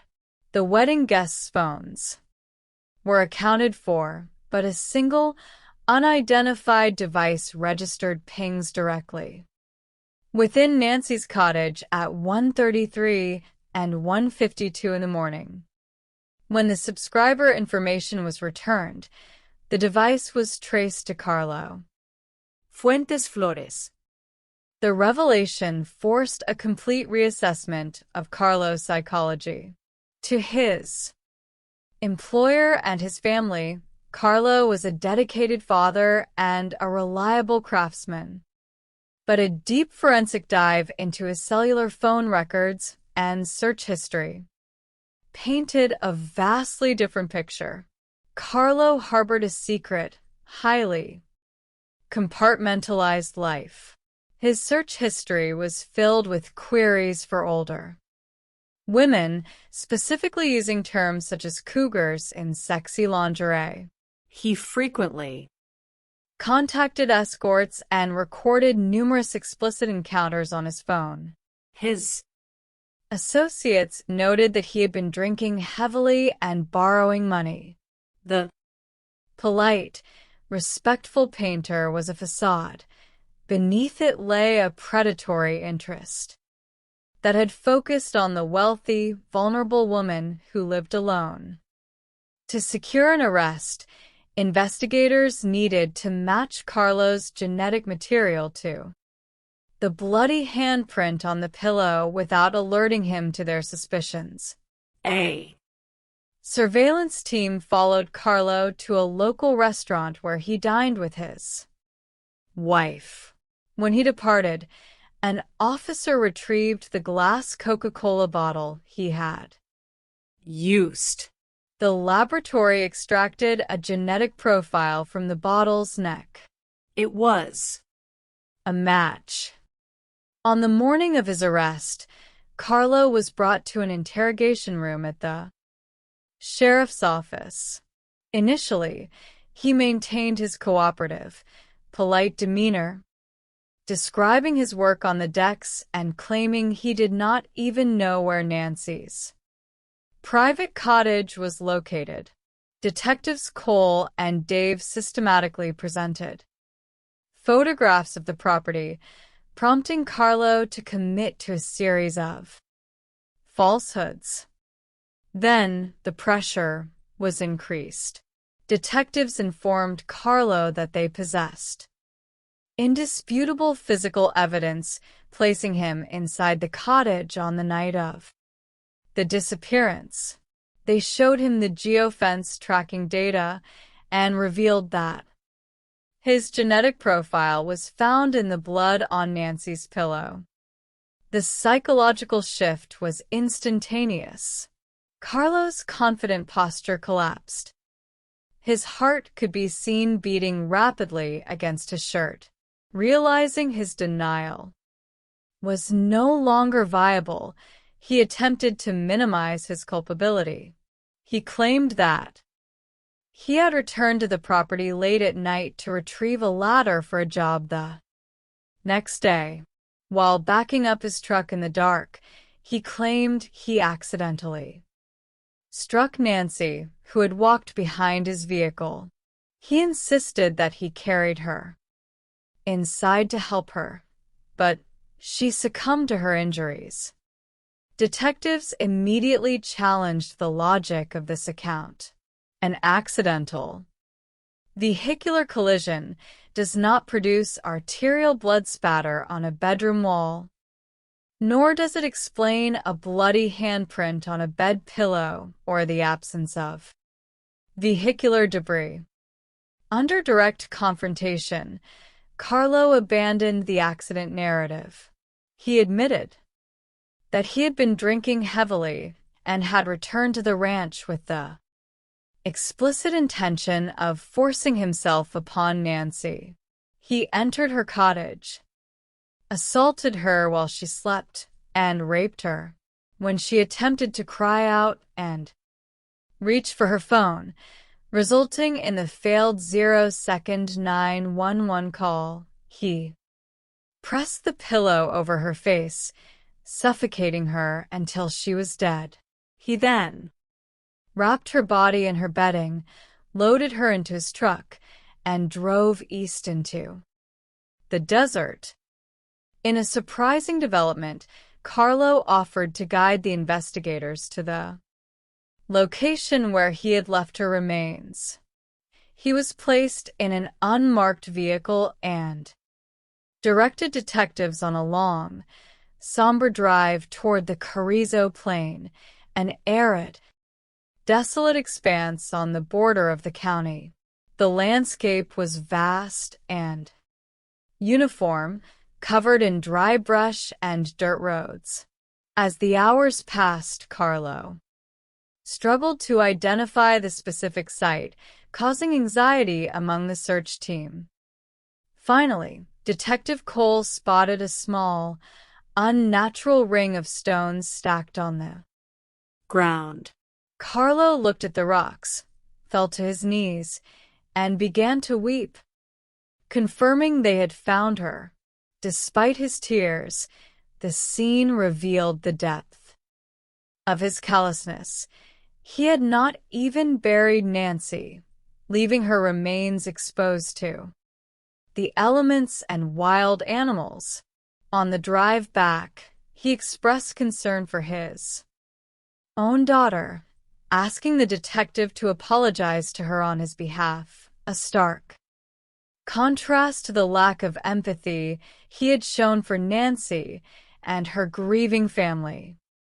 Before his trial in January of 2022, Carlo's defense team attempted to suppress his confession, arguing that as a native Spanish speaker, his constitutional rights had not been properly explained.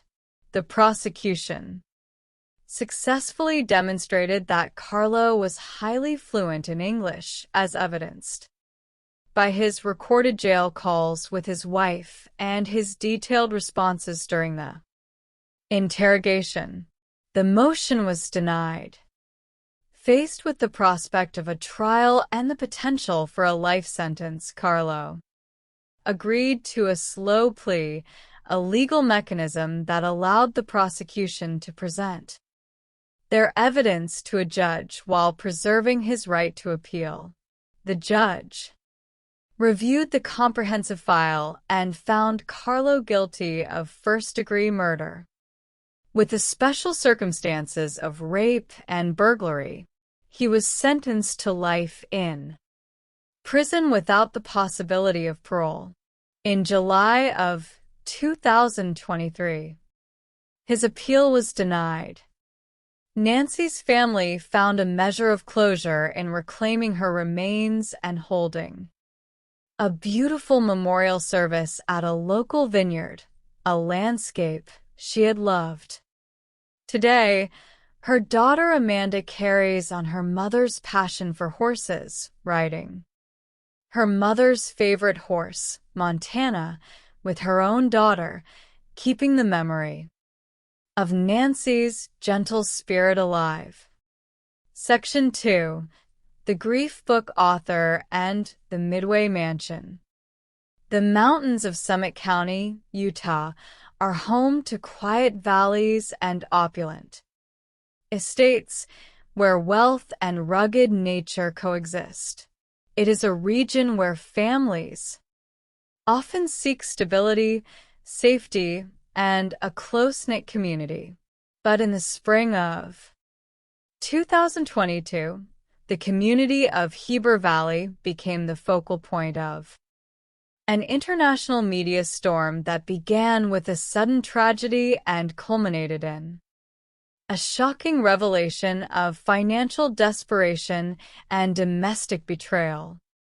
Eric Richens was 39 years old, a robust, athletic businessman who possessed an infectious laugh and a deep love for his family. He was a stonemason by trade, having built a highly successful enterprise called C&E Masonry.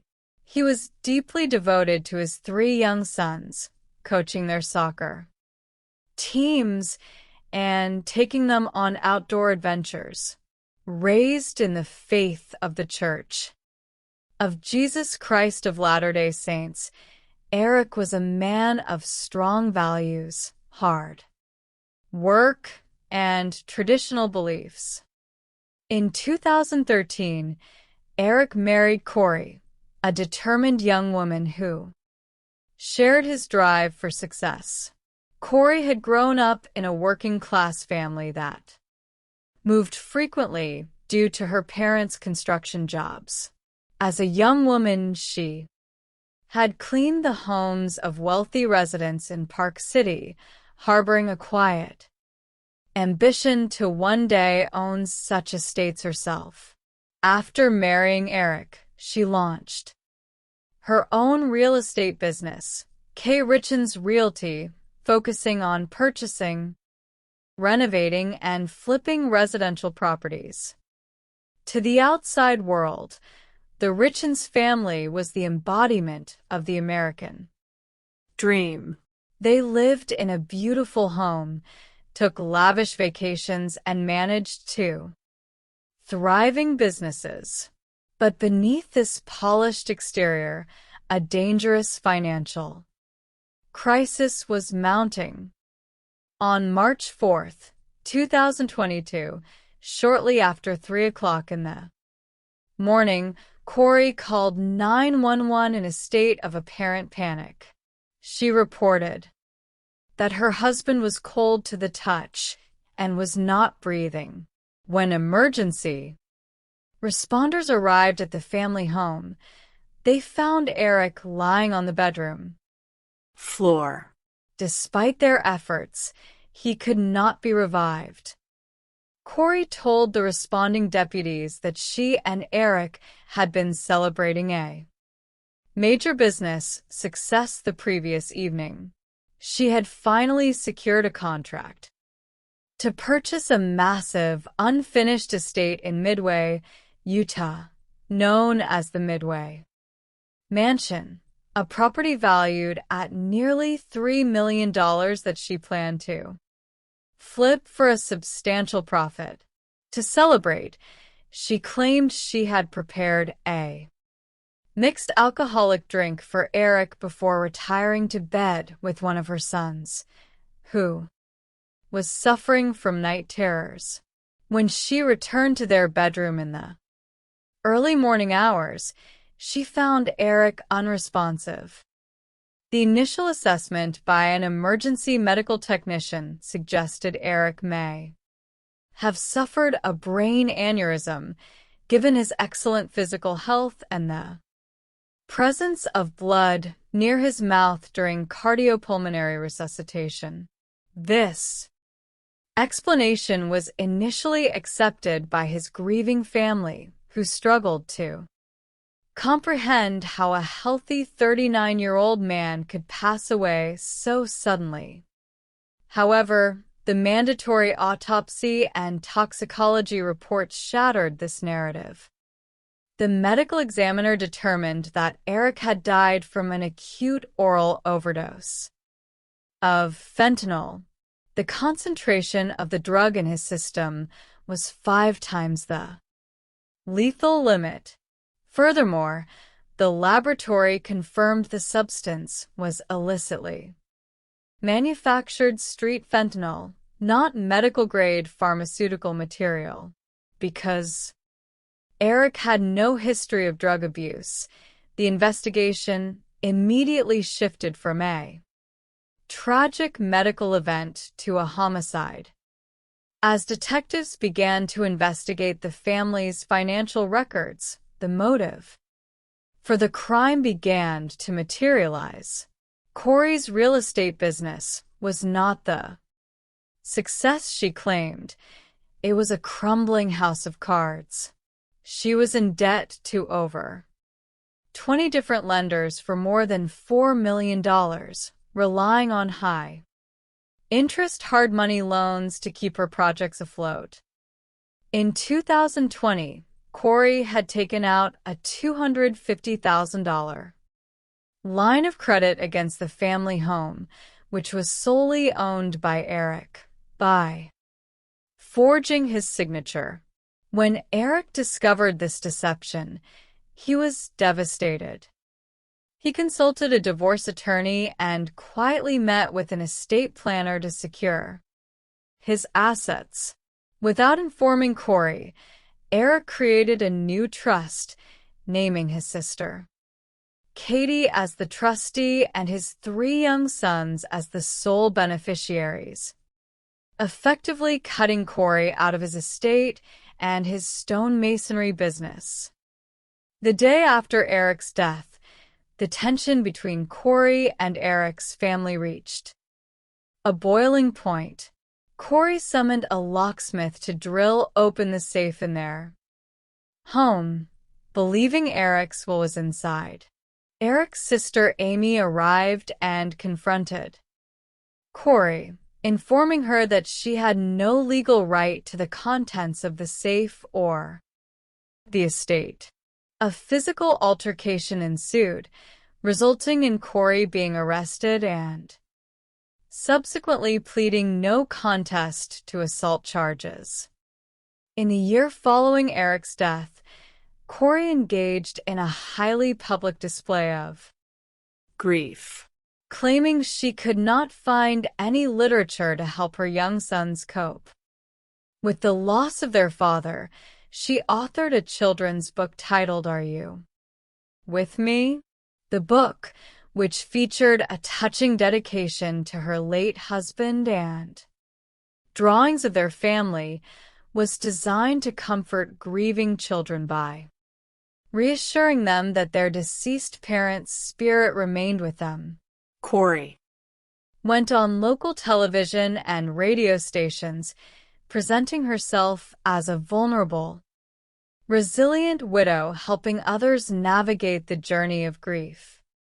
But behind the scenes, a private investigator hired by the Richens family was working alongside the Summit County Sheriff's Office. A forensic analysis of Corey's cellular phone records revealed a suspicious pattern of communication with a woman named Carmen Lauber, a housekeeper who had a history of drug arrests. Detective Jeff O'Driscoll executed a search warrant on Carmen's residence, uncovering illicit drugs, a firearm, and, chillingly, a copy of Eric's obituary taped to her bedroom mirror. Faced with significant prison time, Carmen agreed to cooperate with the prosecution.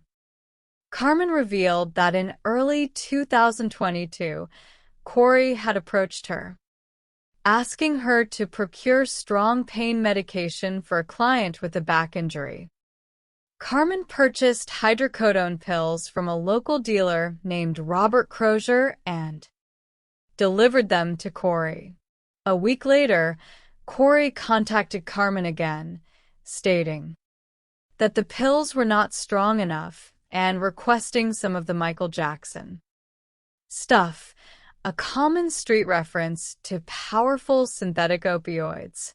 Carmen obtained 6 fentanyl pills and delivered them to Corey at a home she was flipping. The timing of these drug transactions aligned perfectly with documented incidents in the household. On Valentine's Day, 2022, Corey had purchased a breakfast sandwich for Eric. After taking a single bite, Eric became violently ill, suffering a severe allergic reaction that required him to use his son's epinephrine auto-injector and take antihistamines before falling into a deep sleep. He texted a friend that morning, stating that he believed his wife had tried to poison him. In May of 2023, Corey was arrested and charged with aggravated murder and multiple counts of possession of controlled substances with intent to distribute. As the trial approached, the prosecution's case grew even stronger. A search of Corey's jail cell uncovered a handwritten 4-page letter hidden in her mattress. Titled Walk the Dog, The letter was addressed to her mother, instructing her to contact Corey's brother Ronnie. The letter outlined a fabricated story that Ronnie was supposed to present on the stand, claiming that Eric had traveled to Mexico to purchase illicit pain medication. This letter was presented as clear evidence of witness tampering and consciousness of guilt. Further digital forensics revealed that after receiving the initial search warrants, Corey had searched her phone for queries such as, "Can police retrieve deleted messages on an iPhone? What is a lethal dose of fentanyl? And luxury prisons for the rich in America?" Additionally, the prosecution uncovered evidence of a romantic motive. Corey had been engaged in a secret, years-long affair with a handyman named Josh Grossman.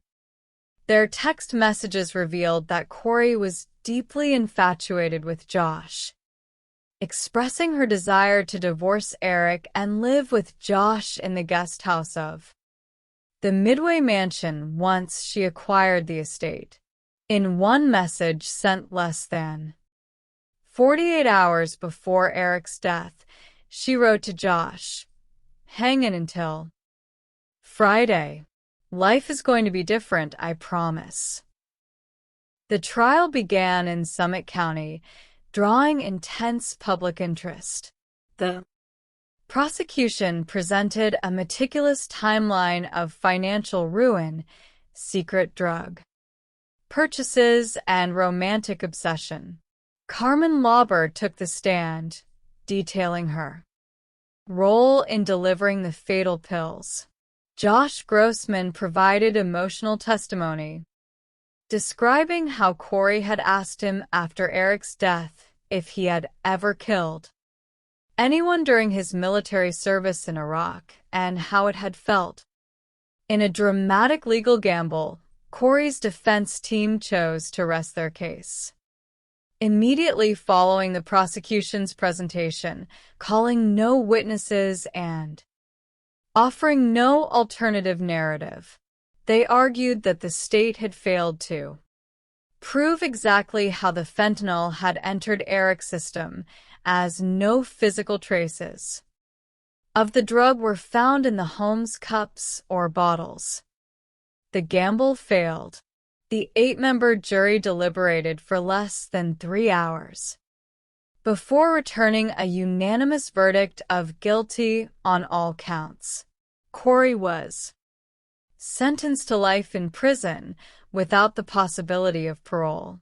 She lost custody of her 3 sons, who were subsequently adopted by Eric's sister, ensuring they would be raised in a stable, loving environment far removed from the deception that had claimed their father's life. Section 3. The Fireman and the Driveway Ambush. The city of Evansville, Indiana, is a tight-knit community where first responders are held in the highest regard. To hurt a firefighter or a police officer in Evansville is to invite the collective wrath of the entire city. So, on the cold night of February 26, 2019, when a veteran firefighter was gunned down in his own driveway, the investigation became an urgent, personal mission for the local police department. Robbie Dorr was 51 years old, a beloved fire captain who had served the Evansville Fire Department for 28 years. He was a second-generation firefighter, following in the footsteps of his father. Robbie was a true hero, once receiving national recognition for pulling a young child from a burning building. To his colleagues and neighbors, he was a leader, a mentor to rookies, and a man of absolute integrity. In August of 2018, Robbie married Elizabeth, known to her family and friends as Becky. Becky had been married 5 times previously, a turbulent relationship history that her family hoped had finally found stability. With Robbie was deeply in love with Becky and legally adopted her youngest daughter, embracing the role of a supportive father. However, the marriage was fraught with tension from the beginning. Robbie worked multiple jobs, including a management position at a local restaurant, to support their lifestyle. Despite his hard work, financial strain began to mount as Becky, who was not working, made several major purchases immediately after their wedding, including a new vehicle and expensive home furnishings. Robbie began to express deep insecurities to his friends, noting that Becky was highly protective of her phone and frequently deleted her text messages, leading him to suspect she was being unfaithful. On the evening of February 26, Robbie arrived home at his residence on Oakley Street after completing a 12-hour shift. As he pulled into the driveway, headlights illuminating the dark street, a figure emerged from the shadows. Within seconds, 5 shots rang out. Becky called 911, reporting that she was inside cooking dinner when she heard the popping noises. She claimed she ran outside to find her husband lying next to his truck, bleeding profusely. Emergency responders arrived quickly, but Robbie had sustained fatal gunshot wounds to his head and torso. He was pronounced dead at the scene. The execution-style nature of the murder shocked investigators. There were no signs of a robbery or a carjacking. Robbie's wallet and personal belongings were untouched. Furthermore, the assailant had left no shell casings at the scene, suggesting a professional level of planning or the use of a specific type of firearm. During the autopsy, the medical examiner made a critical discovery. The projectiles recovered from Robbie's body were a highly unusual mixture: jacketed bullets, lead ball projectiles, and plastic shotgun wadding. A firearms examiner recognized this unique combination immediately. The weapon used was a Taurus Judge, a specialized 5-shot revolver designed to fire both .45 caliber handgun ammunition and .410 bore shotgun shells from the same cylinder.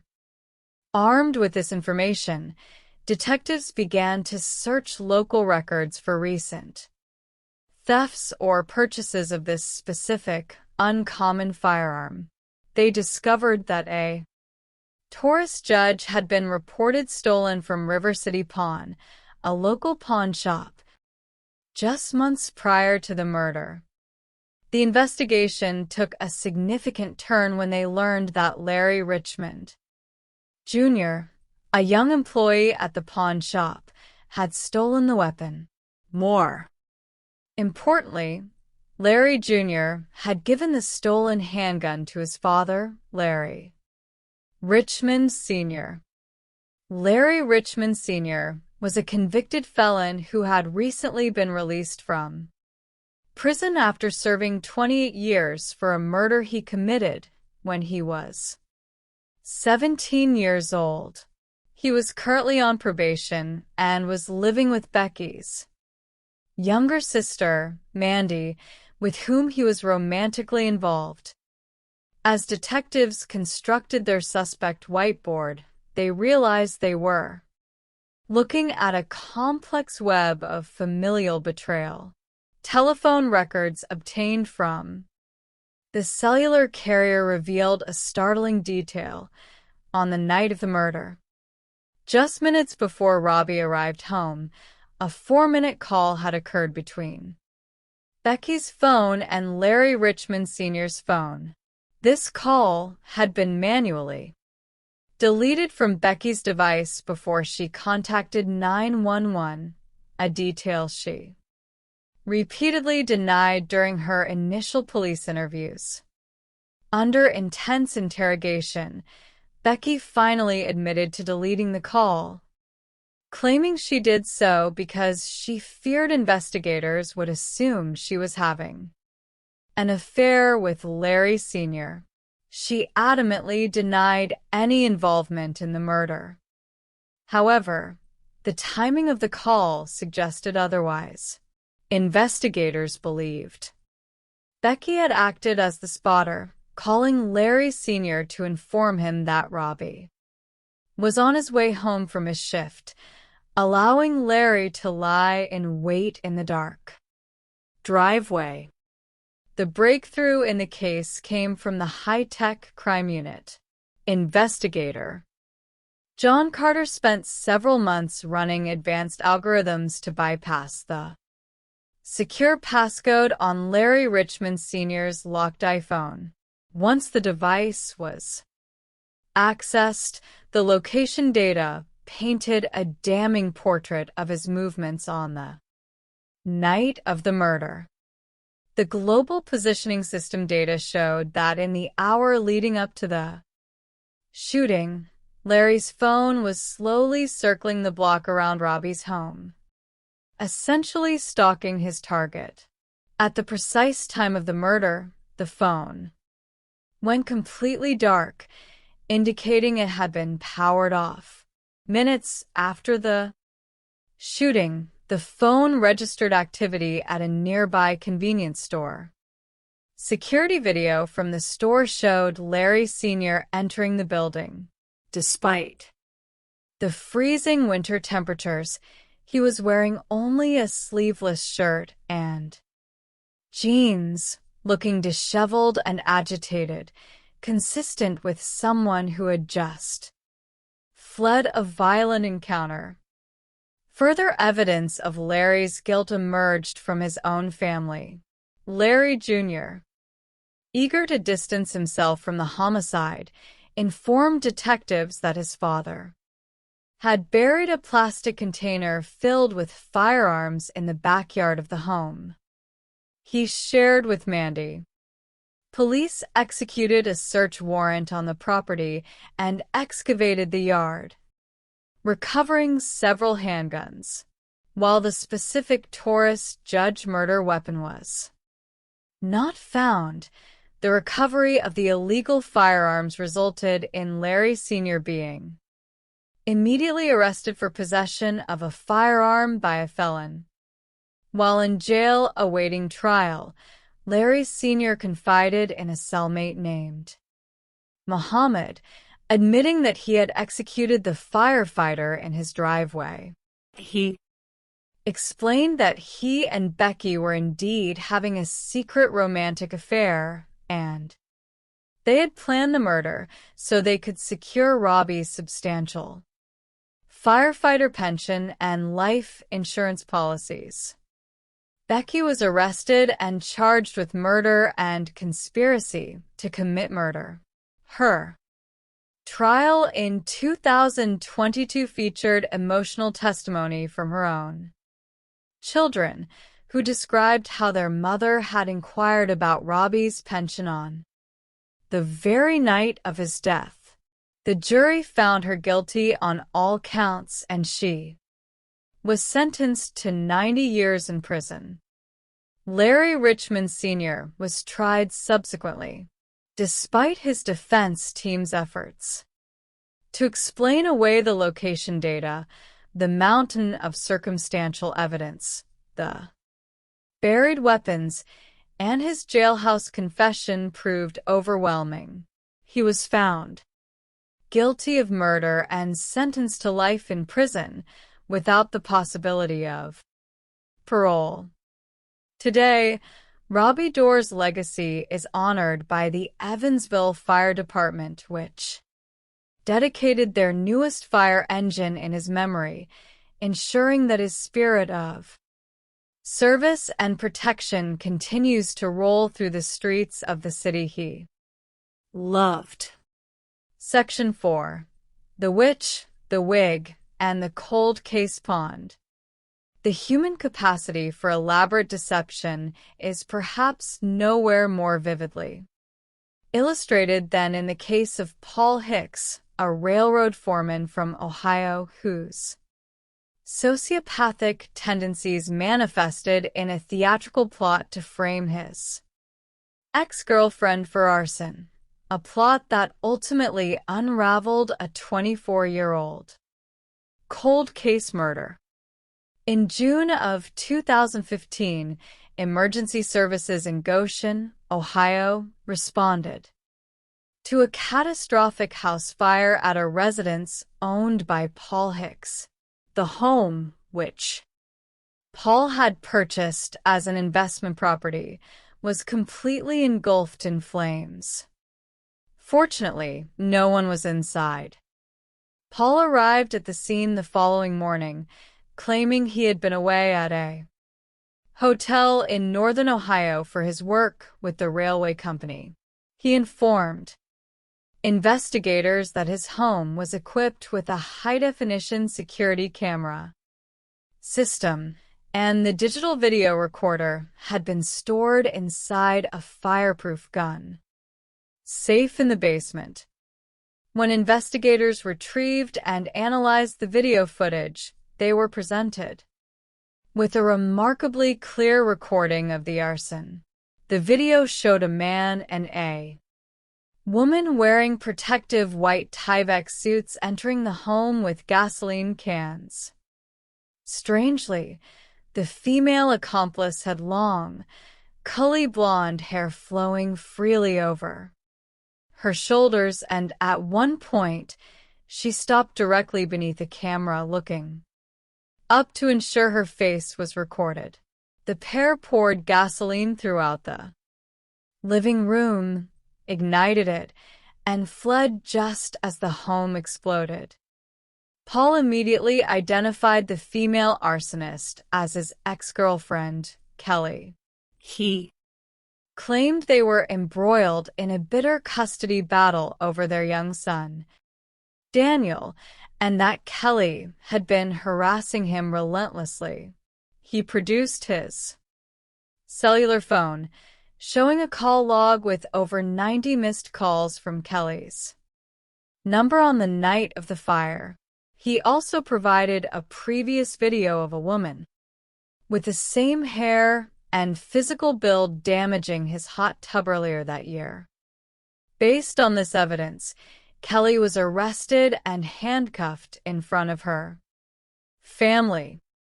However, the investigation took a dramatic turn when an attorney for Allstate Insurance, Zachary McCune, began to audit the claim.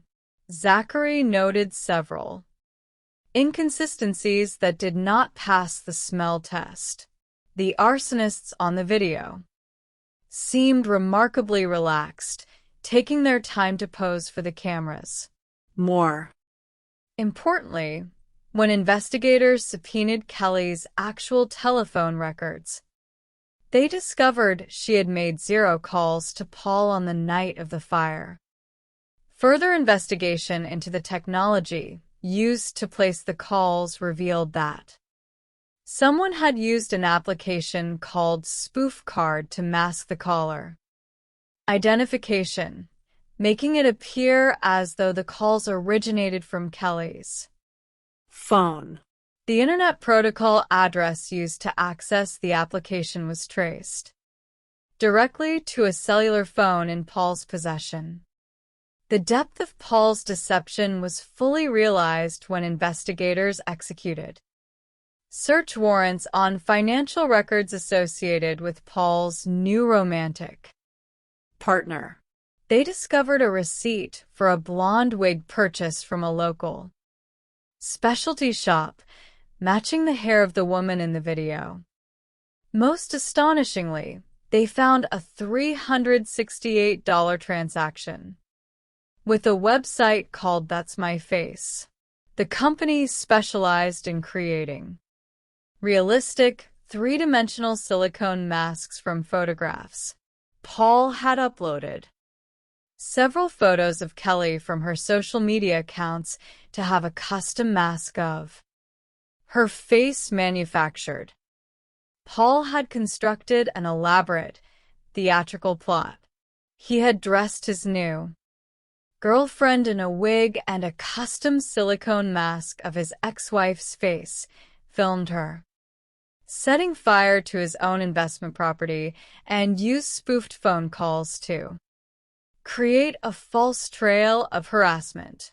His objective was twofold: to secure a substantial insurance payout and to have Kelly incarcerated, ensuring he would gain sole custody of their son and avoid paying child support. The civil court ruled in favor of the insurance company, ordering Paul to pay a $400,000 judgment for fraud.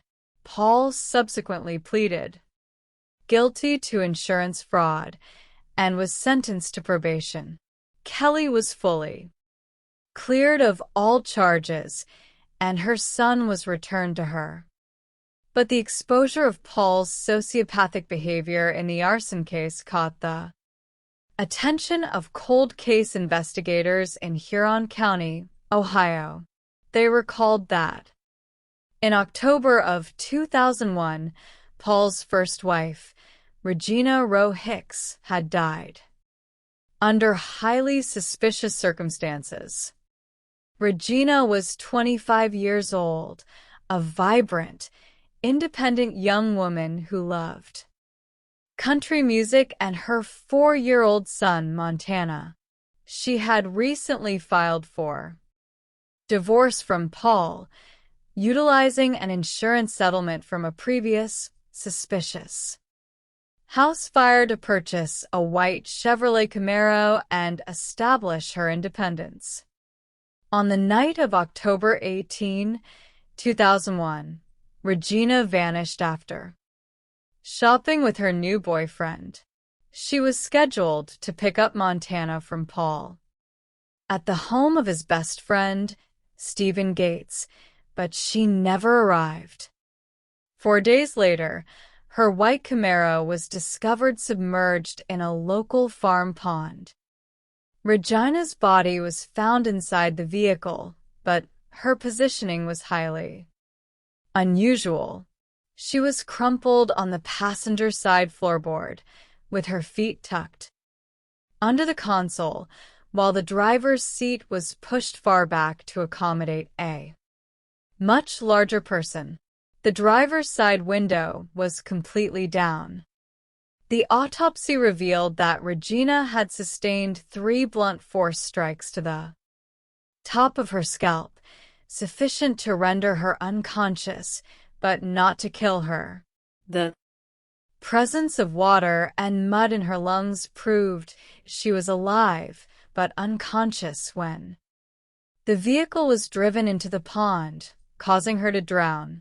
A distinct mud swipe on the passenger door frame indicated her unconscious body had been loaded into the vehicle by someone else. At the time, Paul had a solid alibi provided by his best friend, Stephen Gates, who claimed Regina had never arrived at his property. With no physical evidence or DNA linking Paul to the vehicle, the case went cold for over 2 decades. Regina's mother, Losella, spent the remainder of her life fighting for justice, placing billboards across the county before tragically succumbing to cancer, without seeing her daughter's killer brought to justice. In 2024, a local podcast named Ashley Ford began to feature Regina's case, generating renewed public interest and placing pressure on Stephen Gates. Simultaneously, the Bureau of Criminal Investigation reopened the file focusing on the pattern of domestic control and manipulation Paul had exhibited in his subsequent relationships. Fearing that he would be prosecuted as an accomplice, Stephen Gates contacted his attorney and demanded an immunity deal in exchange for the truth. Gates confessed that on the night of October 18, 2001, Regina did indeed arrive at his property to pick up her son. An intense argument ensued between Regina and Paul in the driveway. Gates went into his garage and turned on his tractor to drown out the noise. When he emerged, he found Regina unconscious and dying in the passenger seat of her Camaro. Paul informed Gates that she was dead and that Gates was now involved. Under Paul's direction, Gates followed in Paul's vehicle while Paul drove the Camaro to the remote farm pond. Paul drove the vehicle into the deep water, crawled out of the open driver's window as it submerged, and swam to safety. On the drive back, Paul used his phone to call Regina's cell phone, creating a false digital record to suggest he was still waiting for her to arrive. In April of 2025, Paul Hicks was arrested and charged with the murder and kidnapping of Regina Rowe Hicks. During his trial, the prosecution presented Stephen Gates' eyewitness testimony, supported by the forensic evidence of the vehicle's gear positioning, the seat adjustments, and the mud swipes on the door. The jury deliberated for less than 3 hours before returning a verdict of guilty on all counts. Paul Hicks was sentenced to life in prison with the possibility of parole after 25 years. Conclusion: the triumph of truth. These 4 cases, though distinct in their geography and execution, share a common psychological thread. The perpetrators, Carlo Fuentes Flores, Corey Richens, Larry Richmond Sr., and Paul Hicks, all operated under the dangerous assumption of their own intellectual superiority. They believed that through elaborate lies, digital manipulation, or physical concealment, they could escape the consequences of their actions. But justice, though sometimes slow, is inexorable. In each instance, it was the meticulous application of forensic science, geofencing, digital data extraction, toxicology, and physical scene reconstruction, coupled with the unwavering dedication of law enforcement that brought the truth to light. These investigations serve as a profound reminder of the value of human life and the resilience of communities that refuse to let their loved ones be forgotten. The masks of normalcy were stripped away, proving that no matter how complex the deception, the truth remains a persistent, unyielding force. The anatomy of deception and the pursuit of truth. In the study of criminal psychology, one frequently encounters a phenomenon that can be described as criminal performance. It is the belief held by certain perpetrators that they can choreograph a narrative so convincing, so emotionally manipulative, or so technically complex that it will shield them from the consequences of their actions. These individuals do not merely commit crimes. They design elaborate stage plays. They write children's books on grief too. Present themselves as mourning widows. They procure custom-made latex masks too. Frame innocent rivals for arson. They delete phone logs in a frantic attempt to erase their digital footprints, and they hide behind the quiet respectability of everyday labor while harboring dark, predatory desires. What these perpetrators consistently underestimate is the quiet, methodical, and relentless nature of logical investigation. They fail to realize that while a lie must be constantly maintained, modified, and defended, the truth remains static, waiting to be uncovered by those with the patience to look. This is the chronicle of 4 such cases spanning different landscapes and decades, where the mask of innocence was systematically stripped away by dedicated investigators, leaving behind a profound testament to the quiet triumph of justice. Chapter 1: The Shadow of Paradise Ranch.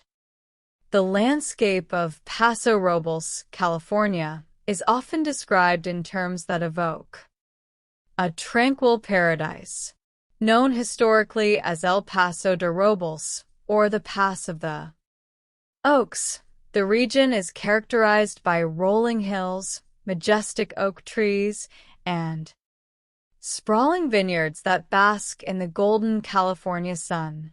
It is a place where people go to escape the frantic pace of metropolitan life, a sanctuary of natural beauty and quiet luxury. Yet down El Faro Road, in the middle of this scenic splendor, a dark and unsettling mystery unfolded in the spring of 2018. At the center of this community was Nancy Woodrum, a 62-year-old woman who was widely regarded as a pillar of warmth and kindness. Nancy owned and operated a popular salon downtown called The Strand, where she was known not only for her professional talent, but for her remarkable ability to connect with people. Clients described her as possessing a rare gift of openness, generosity, and genuine empathy. Following the passing of her husband some years prior, Nancy lived alone on a secluded, ranch-style property that she and her late husband had lovingly remodeled. She named it Paradise Ranch, a reflection of her deep faith as a devout Jehovah's Witness and her hope for a peaceful future. To help support her lifestyle and share the beauty of her property, Nancy turned the main 2-story Victorian home on the ranch into a vacation rental, while she resided in a smaller, adjacent guest cottage. On Friday, May 4th, 2018, a large wedding party consisting of over 20 guests checked into the main house, preparing for a weekend celebration at a local winery. Nancy greeted the bride with her characteristic warmth, offering a welcoming hug and ensuring the guests felt at home. It was the last time anyone outside of her immediate circle would see her alive. The alarm was raised on Saturday, May 5th. Nancy was a woman of deep faith and impeccable discipline. Her failure to appear for a scheduled Bible study was immediately recognized by her family as highly unusual. Her daughter, Amanda, contacted a neighbor and asked her to check on Nancy. The report that came back was chilling. The front door of Nancy's cottage was wide open. The television was blaring to an empty room, and there was no sign of the homeowner. When Amanda arrived at the cottage, she was met with a scene of quiet horror. While Nancy's purse, car keys, cell phone, and iPad remained on a bench near the entrance, and her 2 vehicles were parked outside. The bedroom had been transformed into a crime scene. There were large bloodstains on the carpet. The sheets and bedding were missing from the bed, and blood spatter was visible on the headboard, the adjacent cabinet, and the back wall. Amanda immediately dialed 911. The initial response was swift, but the challenges facing the investigators were immense.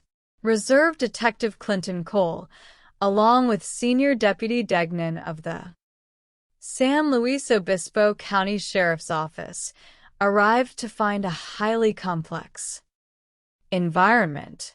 The presence of over 20 wedding guests staying just yards away in the main house created an immediate and overwhelming suspect pool.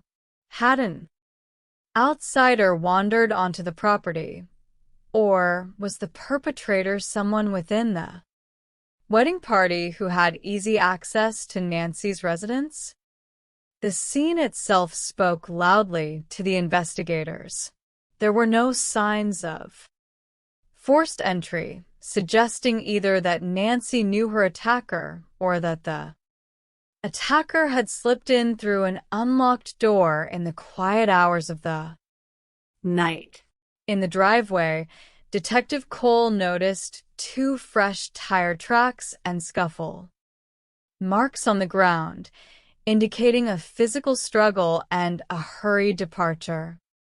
Inside the bedroom, investigator Janine utilized a ladder to examine the headboard from above, discovering what appeared to be a partial bloody handprint on a beige pillow.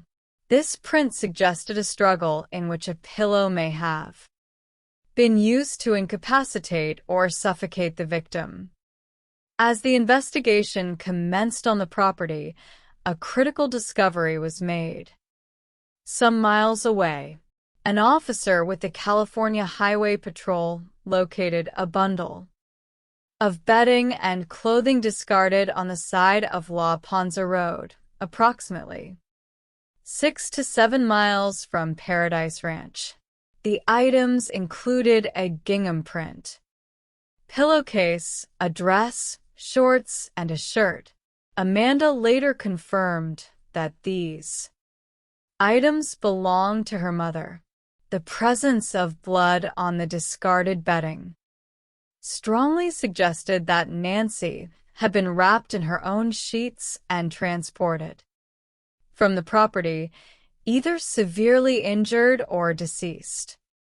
The pressure on the sheriff's office was intense.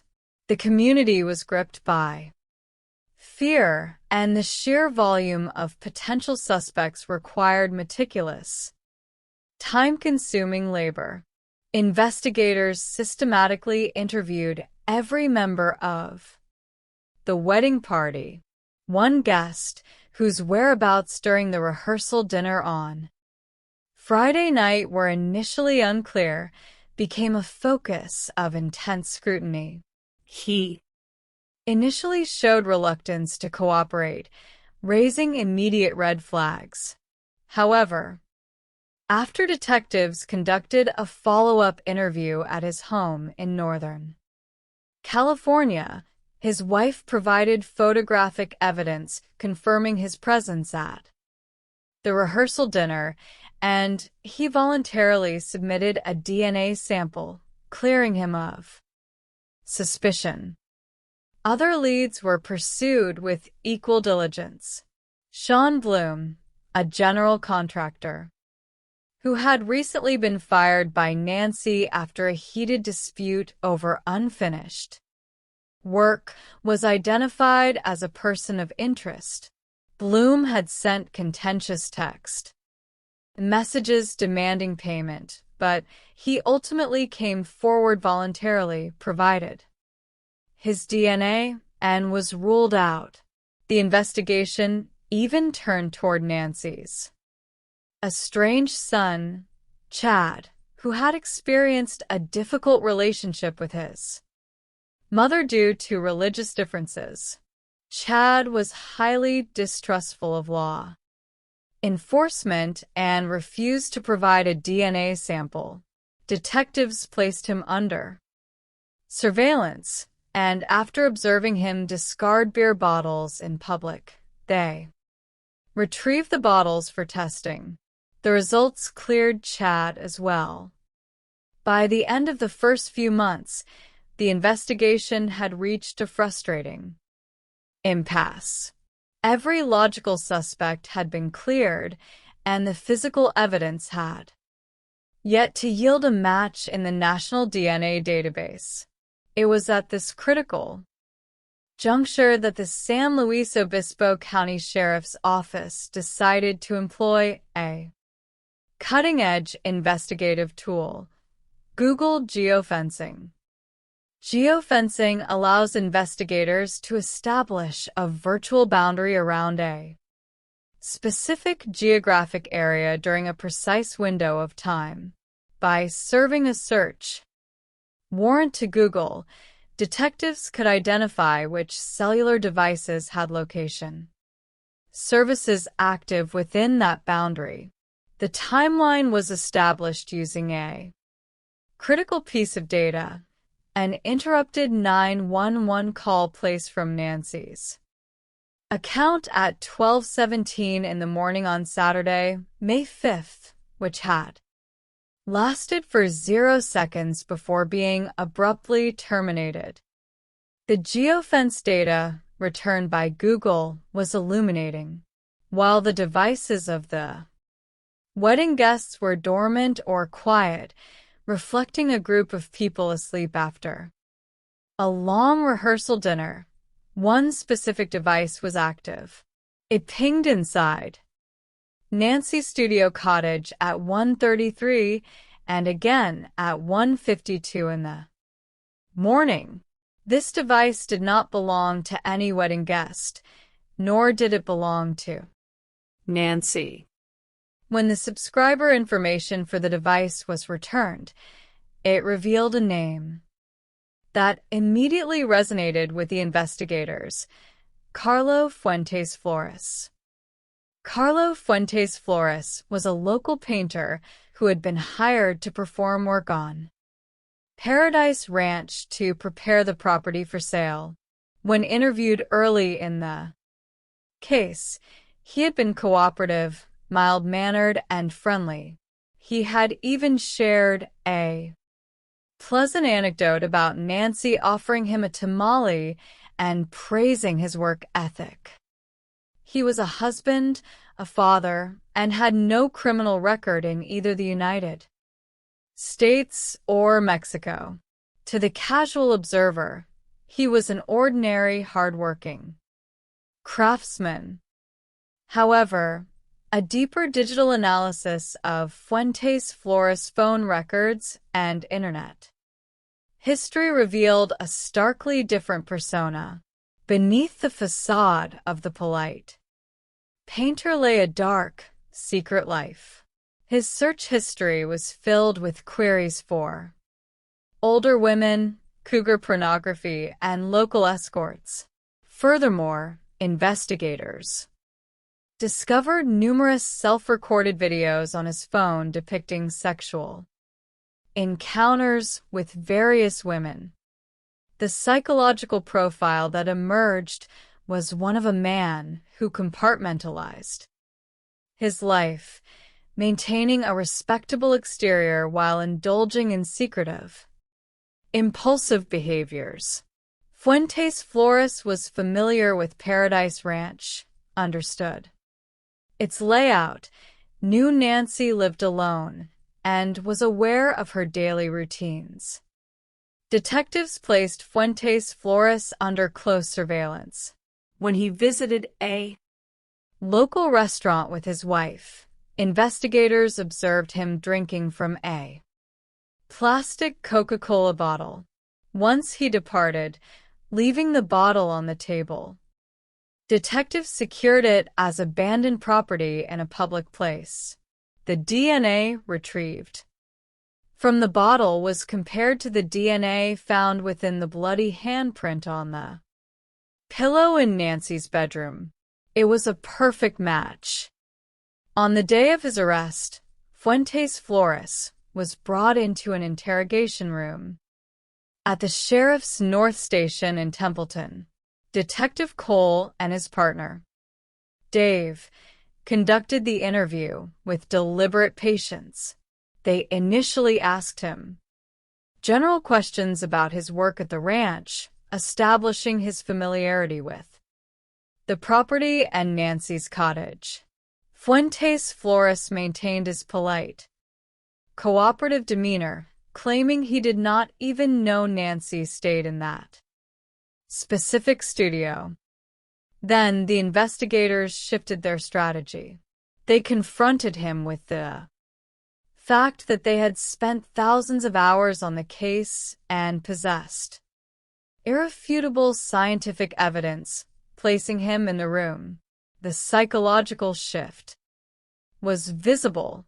Fuentes Flores' posture changed, his confidence collapsed, and he admitted, "I know that I made a mistake." Initially, he attempted to present a sanitized version of the event, claiming he had returned to the property in the middle of the night to retrieve a ladder, accidentally ran Nancy over with his truck in the dark, and carried her inside to help her. But the investigators did not accept this falsehood.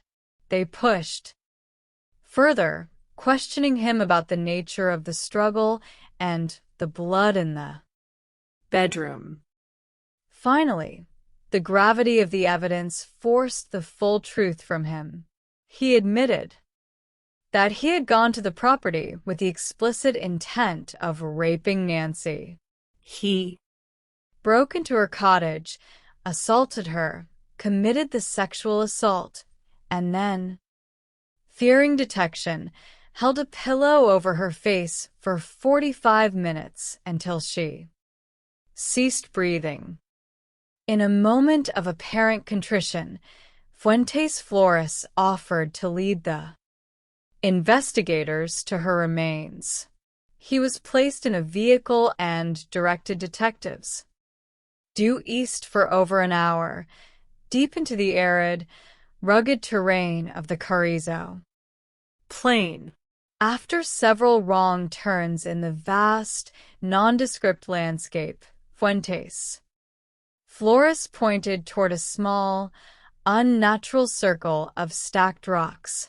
There, exposed to the elements and wild animals, investigators recovered Nancy Woodrum's remains.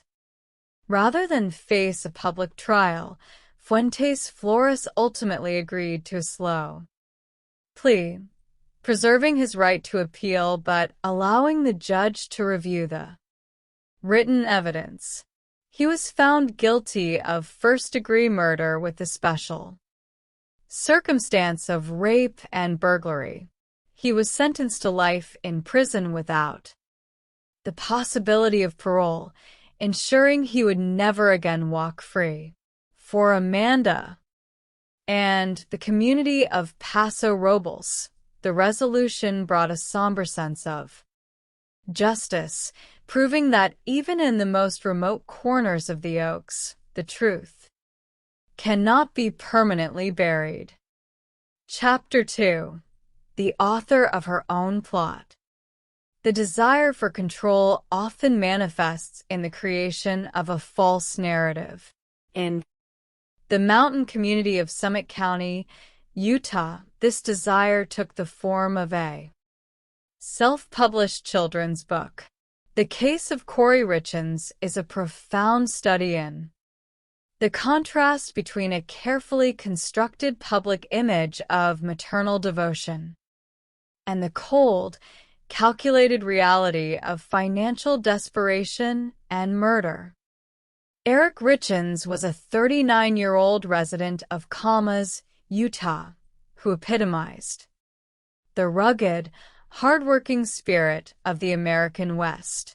He was a successful stonemason who had built a $1 million business, C&E Masonry, and was deeply committed to his 3 young sons. He was an avid outdoorsman, a hunter, a youth soccer coach, and a devoted member of the Church of Jesus Christ of Latter-day Saints. To those who knew him, Eric was a generous, energetic family man who lived life to the fullest. His wife, Corey Richens, was equally ambitious. Having grown up in Heber City, she had transitioned from cleaning luxury homes in Park City to launching her own real estate and house flipping business, K. Richens Realty. On the surface, the couple presented the image of a successful, affluent partnership, raising their boys in a beautiful home and taking frequent vacations. But behind the closed doors of their suburban residence, a massive financial crisis was mounting. Corey's ambition had outpaced her resources. She had embarked on her most complex project yet, the purchase of a partially constructed luxury mansion in Midway, Utah, valued at nearly $3 million. To fund this and other ventures, she had accumulated over $4,500,000 in debt to more than 20 different lenders, utilizing high-risk, short-term hard money loans. Desperate for cash, Corey began engaging in fraudulent financial activities. In 2020, she secretly took out a $250,000 line of credit against the family home, which was solely owned by Eric. When Eric discovered this deception, the trust in their marriage was permanently shattered.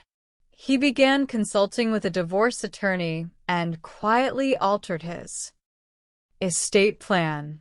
He established a new trust, naming his 3 sons as the beneficiaries and appointing his sister, Katie, as the executor and trustee, effectively cutting Corey out of his business assets and his personal estate.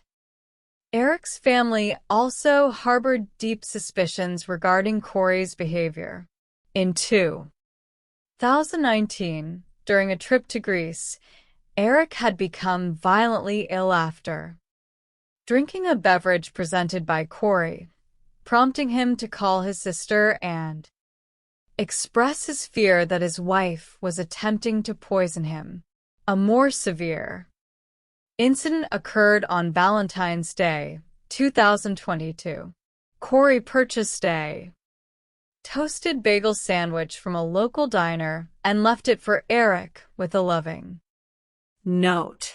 After taking a single bite, Eric suffered a severe systemic reaction, requiring the use of his son's epinephrine injector and heavy doses of antihistamines. He texted a friend afterward, stating, "I think she might have poisoned me." The fatal event occurred in the early hours of March 4th, 2022. At approximately 3 o'clock in the morning, Corey placed a frantic call to 911, reporting that her husband was cold to the touch and not breathing. When paramedics and sheriff's deputies arrived, they found Eric lying on the floor of the bedroom. Despite resuscitation efforts, he was pronounced dead. Corey's initial explanation to investigators was that they had been celebrating the closing of a real estate deal the night before. She claimed she had prepared a Moscow Mule cocktail for Eric, which he consumed in bed. She then went to sleep in her son's bedroom to comfort him during a night terror. When she returned to her master bedroom at 3 in the morning, she found Eric unresponsive. The initial theory suggested by an emergency responder was that Eric had suffered a sudden aneurysm, given the presence of blood near his mouth during CPR. However, the subsequent autopsy and toxicology report shattered this theory. The medical examiner determined that Eric had died from an acute oral overdose of fentanyl. The concentration of the drug in his system was 5 times the lethal limit, and it was identified as illicit, non-medical grade fentanyl. The discovery of a lethal drug overdose in a healthy, athletic 39-year-old who did not use drugs immediately transformed the case into a homicide investigation. Investigators faced the challenge of proving how the drug entered Eric's system and tracing its source. Eric's family immediately voiced their suspicions to law enforcement, pointing to Corey's financial motives and the previous poisoning incidents. The financial picture grew even darker as investigators revealed that Corey had taken out multiple life insurance policies on Eric without his knowledge, totaling nearly $2 million. With Eric deceased, she stood to gain immediate relief from her crushing debts. The investigation took a significant turn when a private investigator hired by the Richens family analyzed Corey's phone records. The records revealed an intense volume of communications between Corey and a woman named Carmen Lauber, a housekeeper with a history of drug arrests. Detectives from the Summit County Sheriff's Office executed a search warrant on Lauber's residence, discovering drug paraphernalia, a firearm, and an unexpected item taped to her mirror: Eric Richens' obituary. Faced with substantial criminal charges, Lauber agreed to cooperate with the prosecution. Lauber revealed that Corey had approached her in early 2022, asking her to procure strong prescription pain medication for an investor who had suffered a back injury. Lauber purchased hydrocodone pills and delivered them to Corey. Shortly thereafter, Corey requested something stronger, specifically asking for some of that Michael Jackson stuff, which Lauber interpreted as fentanyl. Lauber procured 15 to 30 fentanyl pills and left them for Corey at a property she was flipping. The timing of these deliveries aligned perfectly with Eric's Valentine's Day illness and his subsequent death in March. As the community reeled from the news of Eric's death, Corey began her most audacious performance. She self-published a children's book on grief titled Are You With Me?, designed to help children cope with the loss of a parent. She appeared on local television programs, presenting herself as a vulnerable, grieving widow seeking to comfort others. Her public display of empathy was a calculated attempt to control the public narrative and distance herself from suspicion. But the digital evidence gathered by investigators told a different story. Forensic analysis of her phone revealed that after the execution of a search warrant at her home, she had conducted highly incriminating Google searches, including "Can cops recover deleted messages on an iPhone?", "Luxury prisons for the rich," and "What is a lethal dose of fentanyl?" Furthermore, investigators uncovered a secret romantic motive. Corey had been carrying on a years-long affair with a handyman named Josh Grossman. Their daily text messages revealed an intense, obsessive relationship.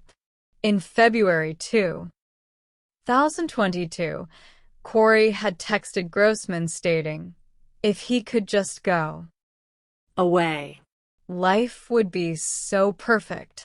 Less than 48 hours before Eric's death, she texted Grossman, hang in until Friday. Life is going to be different, I promise. In May 2023, Corey Richins was arrested and charged with aggravated murder and multiple counts of drug distribution. While in jail, awaiting trial, a search of her cell uncovered a handwritten 4-page letter, referred to as the Walk the Dog letter.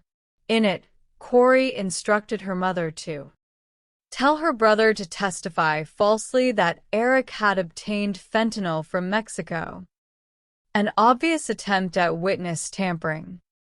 The trial took place in a small courthouse near Park City. The prosecution presented a devastating case detailing her massive debts, her secret life, insurance policies, her affair, and the testimony of Carmen Lauber and Josh Grossman. Grossman's testimony was particularly emotional.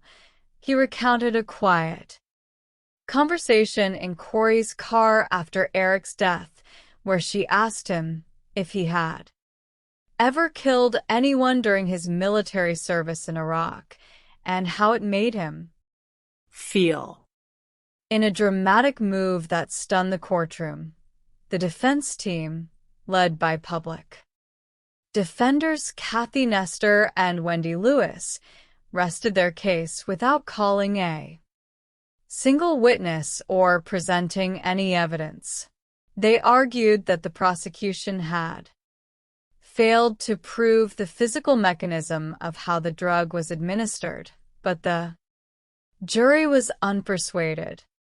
After less than 3 hours of deliberation, the 8-member jury returned a unanimous verdict of guilty on all counts, including aggravated murder.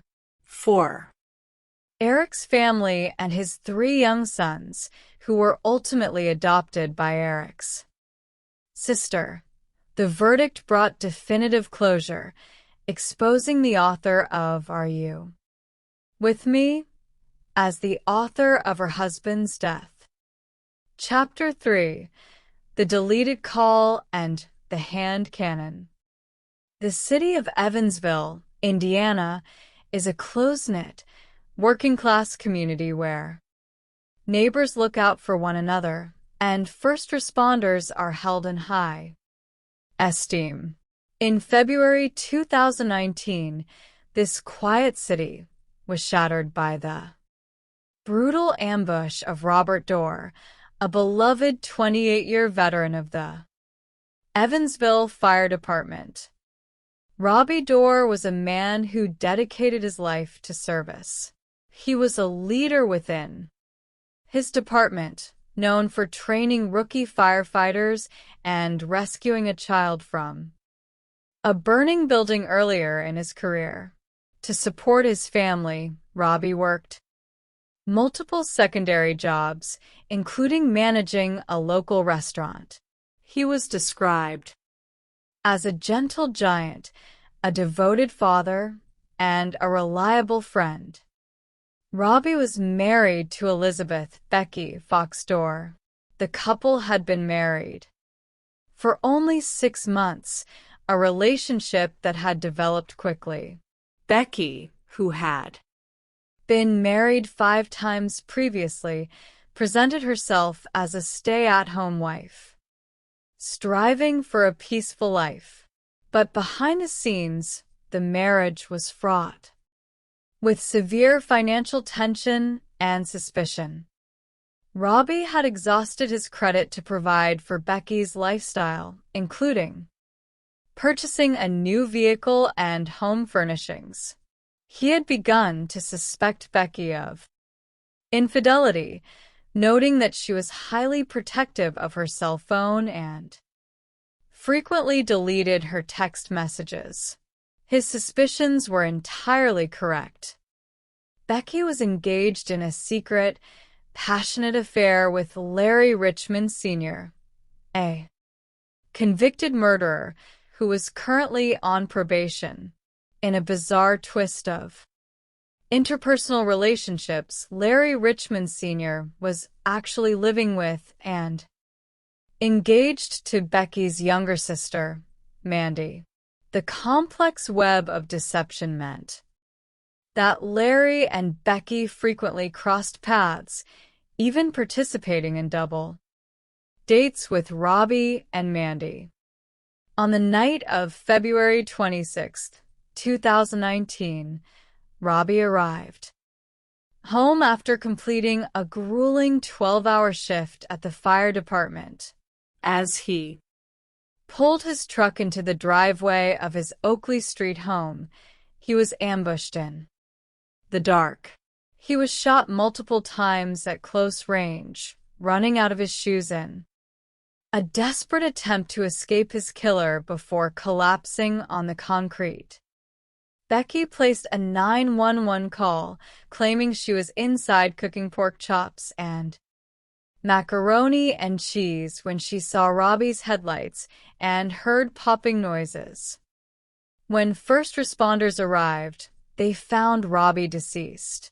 The tragedy was compounded when several of Robbie's fellow firefighters arrived at the scene, realizing only then that the victim was one of their own.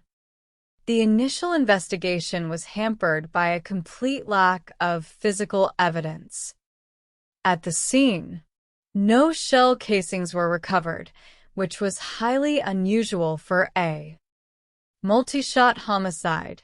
However, the autopsy provided a critical forensic clue. The pathologist recovered a mixture of ammunition from Robbie's body, including jacketed projectiles, ball ammunition, and plastic shotgun wadding. A firearms expert identified this unique forensic signature as originating from a Taurus Judge, a specialized revolver known as a hand cannon capable of firing both .45 caliber Colt cartridges and .410 bore shotgun shells from the same cylinder. Because it is a revolver, it does not eject spent casings, explaining why no shell casings were found at the scene. Investigators began searching for a stolen Taurus Judge in the Evansville area. They discovered that such a weapon had been reported stolen from a local pawn shop where Larry Richmond Jr., the son of Larry Richmond Sr., was employed. Further investigation revealed that Larry Richmond Sr. had been seen posing with a Taurus Judge in photographs sent to associates. The focus of investigation quickly turned toward Larry Richmond Sr. and Becky Dorr. Following Robbie's funeral, detectives conducted simultaneous, coordinated interviews with all the key players: Becky, Larry Sr., Larry Jr., and Mandy. During her interview, Becky adamantly denied any involvement in the murder and insisted she had no romantic relationship with Larry Sr. However, when detectives presented her with her cell phone records, they pointed out a glaring anomaly. Becky had deleted her entire call history from the night of the murder. Specifically, she had deleted a 4-minute and 18-second phone call, received just 15 minutes before Robbie was killed. The carrier records proved that this call came from Larry Richmond Sr. Confronted with this undeniable evidence, Becky's facade began to slip. She admitted that she had lied about the call and had deleted it because she feared it would make her look guilty. Investigators believed that during this critical phone call, Becky had alerted Larry Sr. that Robbie was on his way home from work, setting the fatal ambush in motion. She was initially arrested and charged with obstruction of justice. Meanwhile, Larry Richmond Jr. decided to cooperate with police to avoid prosecution for the gun theft. He revealed that his father had buried a plastic tote filled with firearms in the backyard of the residence he shared with Mandy. Surveillance footage from a neighbor's camera confirmed Larry Sr. carrying a container and a shovel into the backyard. Police executed a search warrant and excavated the yard, recovering several concealed firearms, though the murder weapon itself was not among them. The final breakthrough in the case came from digital forensics. The high-tech crime unit spent months utilizing advanced decryption algorithms to bypass the passcode lock on Larry Richmond Sr.'s iPhone. Once accessed the location, data paint a damning picture of his movements on the night of the murder. The data placed Larry Sr.'s phone in the immediate vicinity of Robbie's home during the 6 o'clock hour, sneaking through the alleyways. His phone was powered off during the precise window of the shooting and powered back on at 7:14 at a nearby convenience store. The surveillance video from the store showed Larry entering in a sleeveless t-shirt and jeans despite the freezing February temperatures, displaying a complete lack of concern. Further evidence emerged from an inmate who had shared a cell with Larry Sr. The inmate reported that Larry had confessed to the murder, stating that he killed Robbie so that Becky could secure his firefighter pension and they could be together. In 2022, both Becky Dorr and Larry Richmond Sr. were formally charged with murder and conspiracy to commit murder. Becky was tried first. The prosecution presented evidence of her financial distress, her swift inquiries regarding Robbie's pension on the day after his death, and the testimony of Larry Jr., who recounted witnessing his father and Becky kissing behind Robbie's home. Becky was convicted on all counts and sentenced to 90 years in prison. Larry Richmond Sr. was subsequently tried, found guilty, and sentenced to life in prison without parole for Robbie's daughter, Lindsay, and the Evansville Fire Department. The convictions brought a long-awaited peace, proving that those who serve the community are never forgotten and their killers cannot escape the reach of justice. Chapter 4: The Illusionist and the Mask. In the annals of criminal history, some cases remain unresolved for decades, waiting for a single thread to be pulled to unravel an entire tapestry of lies. The murder of Regina Roe Hicks in Huron County, Ohio, is a chilling example of a cold-blooded crime that was finally solved 24 years later, linked by a bizarre act of arson and a custom-made latex mask. Regina Roe Hicks was a bright, independent young mother living in Willard, Ohio. In 2001, she was known for her love of country music, her devotion to her 4-year-old son, Montana, and her signature white Chevrolet Camaro. Regina had been married to Paul Hicks, a railroad foreman, but their marriage was marked by severe control and emotional abuse. Following a suspicious fire at their home in the summer of 2001, which resulted in a $60,000 insurance settlement, Regina secured her financial independence.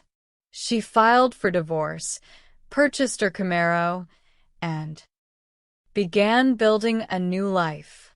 She had established a new romantic relationship and was smiling again. But Paul Hicks was furious. He was facing a contentious custody battle and was desperate to avoid paying child support. On the evening of October 18, 2001, Regina was scheduled to pick up Montana from Paul at the home of his best friend, Stephen Gates. She never arrived to pick up her son, and she was never seen alive again. 4 days later, a farmer noticed something unusual submerged in a pond on his property. Investigators recovered Regina's white Camaro from the water. Inside, on the passenger side, they discovered Regina's body. The physical evidence within the car was highly unusual. Regina was positioned with her feet wedged under the passenger side console, a position she could not have naturally assumed had she been driving.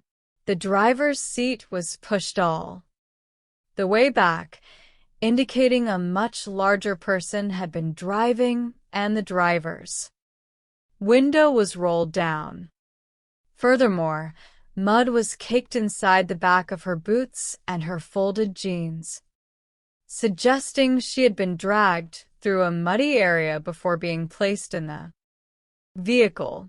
The autopsy revealed she had suffered 3 blunt force blows to her scalp, which had incapacitated her, and that she was unconscious but still alive when the vehicle entered the water, as evidenced by pond water in her lungs.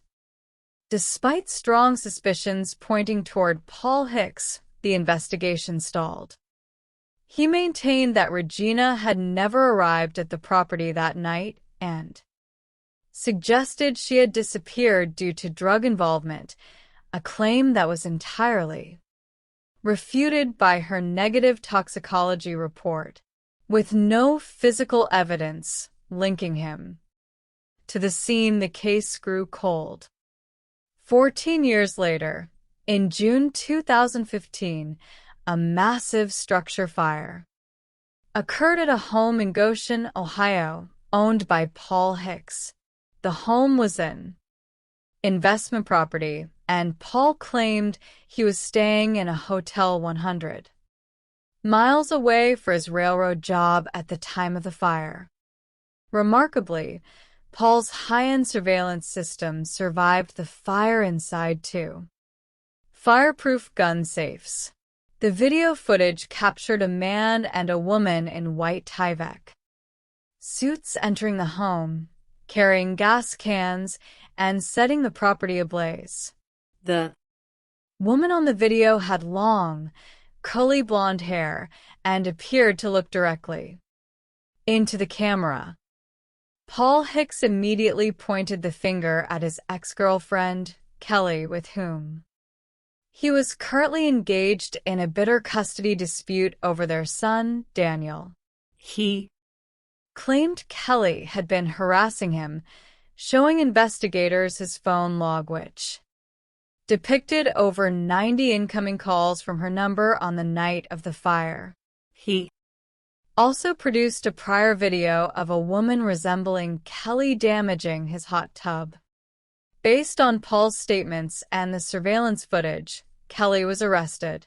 She vehemently maintained her innocence, stating she was asleep at her mother's home, miles away at the time of the fire.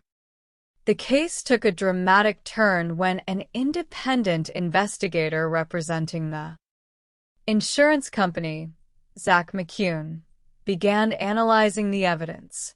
McCune discovered that while Paul's phone showed over 90 incoming calls from Kelly's actual carrier records showed 0 outgoing calls to his number. Paul had utilized an application called Spoof Card to fake the incoming calls, creating a false digital record of harassment. Further investigation of an IP address associated with the spoofing app led to a former girlfriend of Paul. When investigators searched her financial records, they discovered 2 highly unusual purchases. The first was a long, curly blonde wig from a store called Kay's Wigs. The second was a $368 purchase from a website called That's My Face. This company manufactured custom latex masks based on photographs. Paul had submitted multiple photos of Kelly's face from her social media accounts to have a highly realistic mask of her face created. The psychological complexity of this scheme was staggering. Paul Hicks had orchestrated an arson of his own property, hired accomplices to wear a wig and a custom latex mask of his ex-girlfriend's face, and spoofed her phone number, all to frame her for a felony and secure sole custody of their son.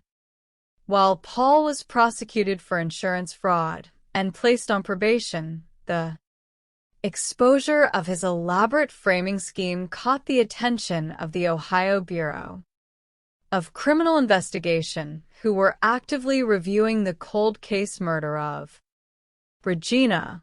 The pattern of control, manipulation of law enforcement, and extreme hostility during custody disputes was identical.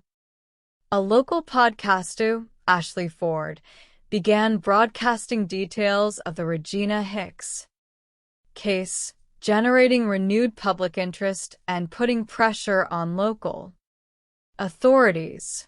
Investigators decided to re-interview Stephen Gates, Paul's best friend from 2001. Faced with the prospect of prosecution and the exposure of his past lies, Gates negotiated an immunity agreement with the special prosecutor. He finally revealed the truth of what occurred on October 18, 2001. Gates admitted that Regina had indeed arrived at his home to pick up Montana. She and Paul engaged in a violent argument in the driveway. Gates retreated to his barn, turning on his tractor and radio to drown out the noise. When he emerged, he saw Regina's Camaro parked near the road with the passenger door open. Paul Hicks was standing next to it. Gates looked inside and saw Regina's unresponsive body on the floorboard. Paul threatened Gates, telling him he was now an accessory and had to help. Paul drove Regina's Camaro to the farm pond, while Gates followed in Paul's vehicle, with the sleeping child in the back seat. Gates witnessed Paul drive the Camaro into the pond, submerging Regina while she was still alive. On the drive back, Paul utilized his cell phone to call Regina's number, creating a false alibi of a husband wondering where his wife was. In April 2025, 24 years after the murder, Paul Hicks was indicted and arrested for the murder and kidnapping of Regina Rowe. Hicks. At his trial, the prosecution presented the testimony of Stephen Gates, Paul's sister, who recalled finding his muddy clothes in her bathtub that night, and his former girlfriend, who testified that Paul had read books on how to beat. Polygraph examinations. The jury deliberated for less than 3 hours before returning a verdict of guilty on all counts. Paul Hicks was sentenced to life in prison with the possibility of parole after 25 years. For Regina's family, the conviction was a long overdue victory, proving that no matter how elaborate the mask or how deep the water, the truth will eventually surface. The triumph of the light. These 4 cases, though distinct in their geography and specific details, share a profound psychological thread. In each instance, the perpetrator believed that their intellect, their staging, or their performance would allow them to escape the consequences of their actions. They treated the lives of others as obstacles to be removed and the justice system as an audience to be deceived. Carlo Fuentes Flores believed his quiet, polite demeanor would protect him from suspicion, failing to realize that his digital fingerprint would trace him directly to the room. Corey Richens believed she could write herself into the plot of a grieving widow, using a children's book to mask the poison she had administered. Becky Dorr believed a deleted phone log would erase her conspiracy, and Paul Hicks went so far as to procure a custom latex mask to frame an innocent mother. But in each case, the relentless, methodical dedication of investigators, prosecutors, and forensic scientists exposed the cracks in their designs. These stories serve as a powerful reminder of the value of logical inquiry and the enduring power of truth.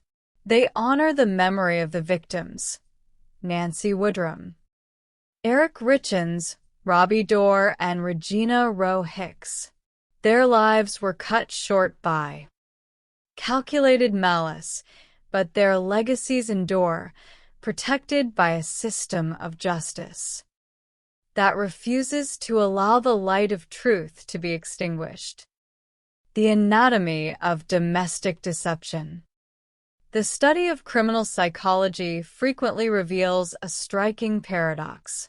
The most devastating crimes are often not conceived in the dark corners of the criminal underworld, but rather within the quiet domestic spaces of suburban neighborhoods.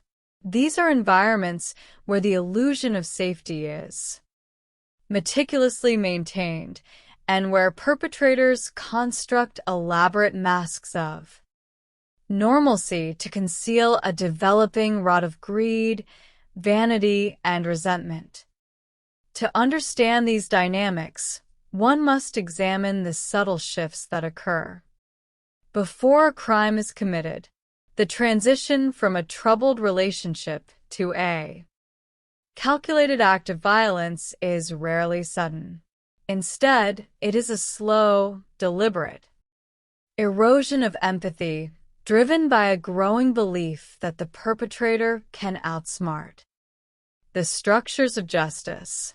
This exploration analyzes 3 distinct cases where domestic deception culminated in tragedy, examining the investigative processes that expose the truth and the psychological profiles of those who believed they could hide behind a mask of grief. The cold night in Evansville. In the city of Evansville, Indiana, the winters are characterized by a damp, penetrating cold that settles over the Ohio River Valley. On one such evening, the quiet of a residential neighborhood on Oakley Street was shattered by a series of sharp, metallic reports. To the untrained ear, they might have sounded like fireworks or a vehicle backfiring. To those familiar with firearms, However, the distinctive rhythm of the popping sounds indicated something far more sinister. Inside a nearby home, Elizabeth Fox Dorr, known to her acquaintances as Becky, was reportedly preparing a late dinner. The menu was simple and domestic, consisting of thick-cut pork chops and macaroni and cheese. Her husband, Robert Dorr, a veteran firefighter of 28 years, was just arriving home after completing a grueling 12-hour shift at the fire department. Robert was a man deeply respected in the community, known for his leadership, his dedication to training rookie firefighters, and his quiet, hard-working demeanor. To provide for his family, he frequently balanced multiple jobs, working tirelessly to maintain the household. As Robert pulled his truck into the driveway, the headlights swept across the front of the residence. Within a minute of his arrival, 5 shots were fired in rapid succession. The neighborhood quickly became a scene of chaotic activity. Multiple calls to the 911 emergency system began to flood the dispatch center. Neighbors reported the sound of gunfire, and shortly thereafter, Elizabeth herself placed a frantic call to the emergency operators. The voice on the recording of that 911 call was high-pitched and trembling. She reported seeing blood on the ground and her husband lying near the vehicle. When the dispatcher questioned whether she saw an assailant, she claimed she had seen no one. Emergency medical personnel and police officers arrived within minutes, establishing a heavy presence at the intersection of Colorado and Oakley Streets. First responders found Robert lying on the concrete, still possessing a faint, struggling pulse. Officers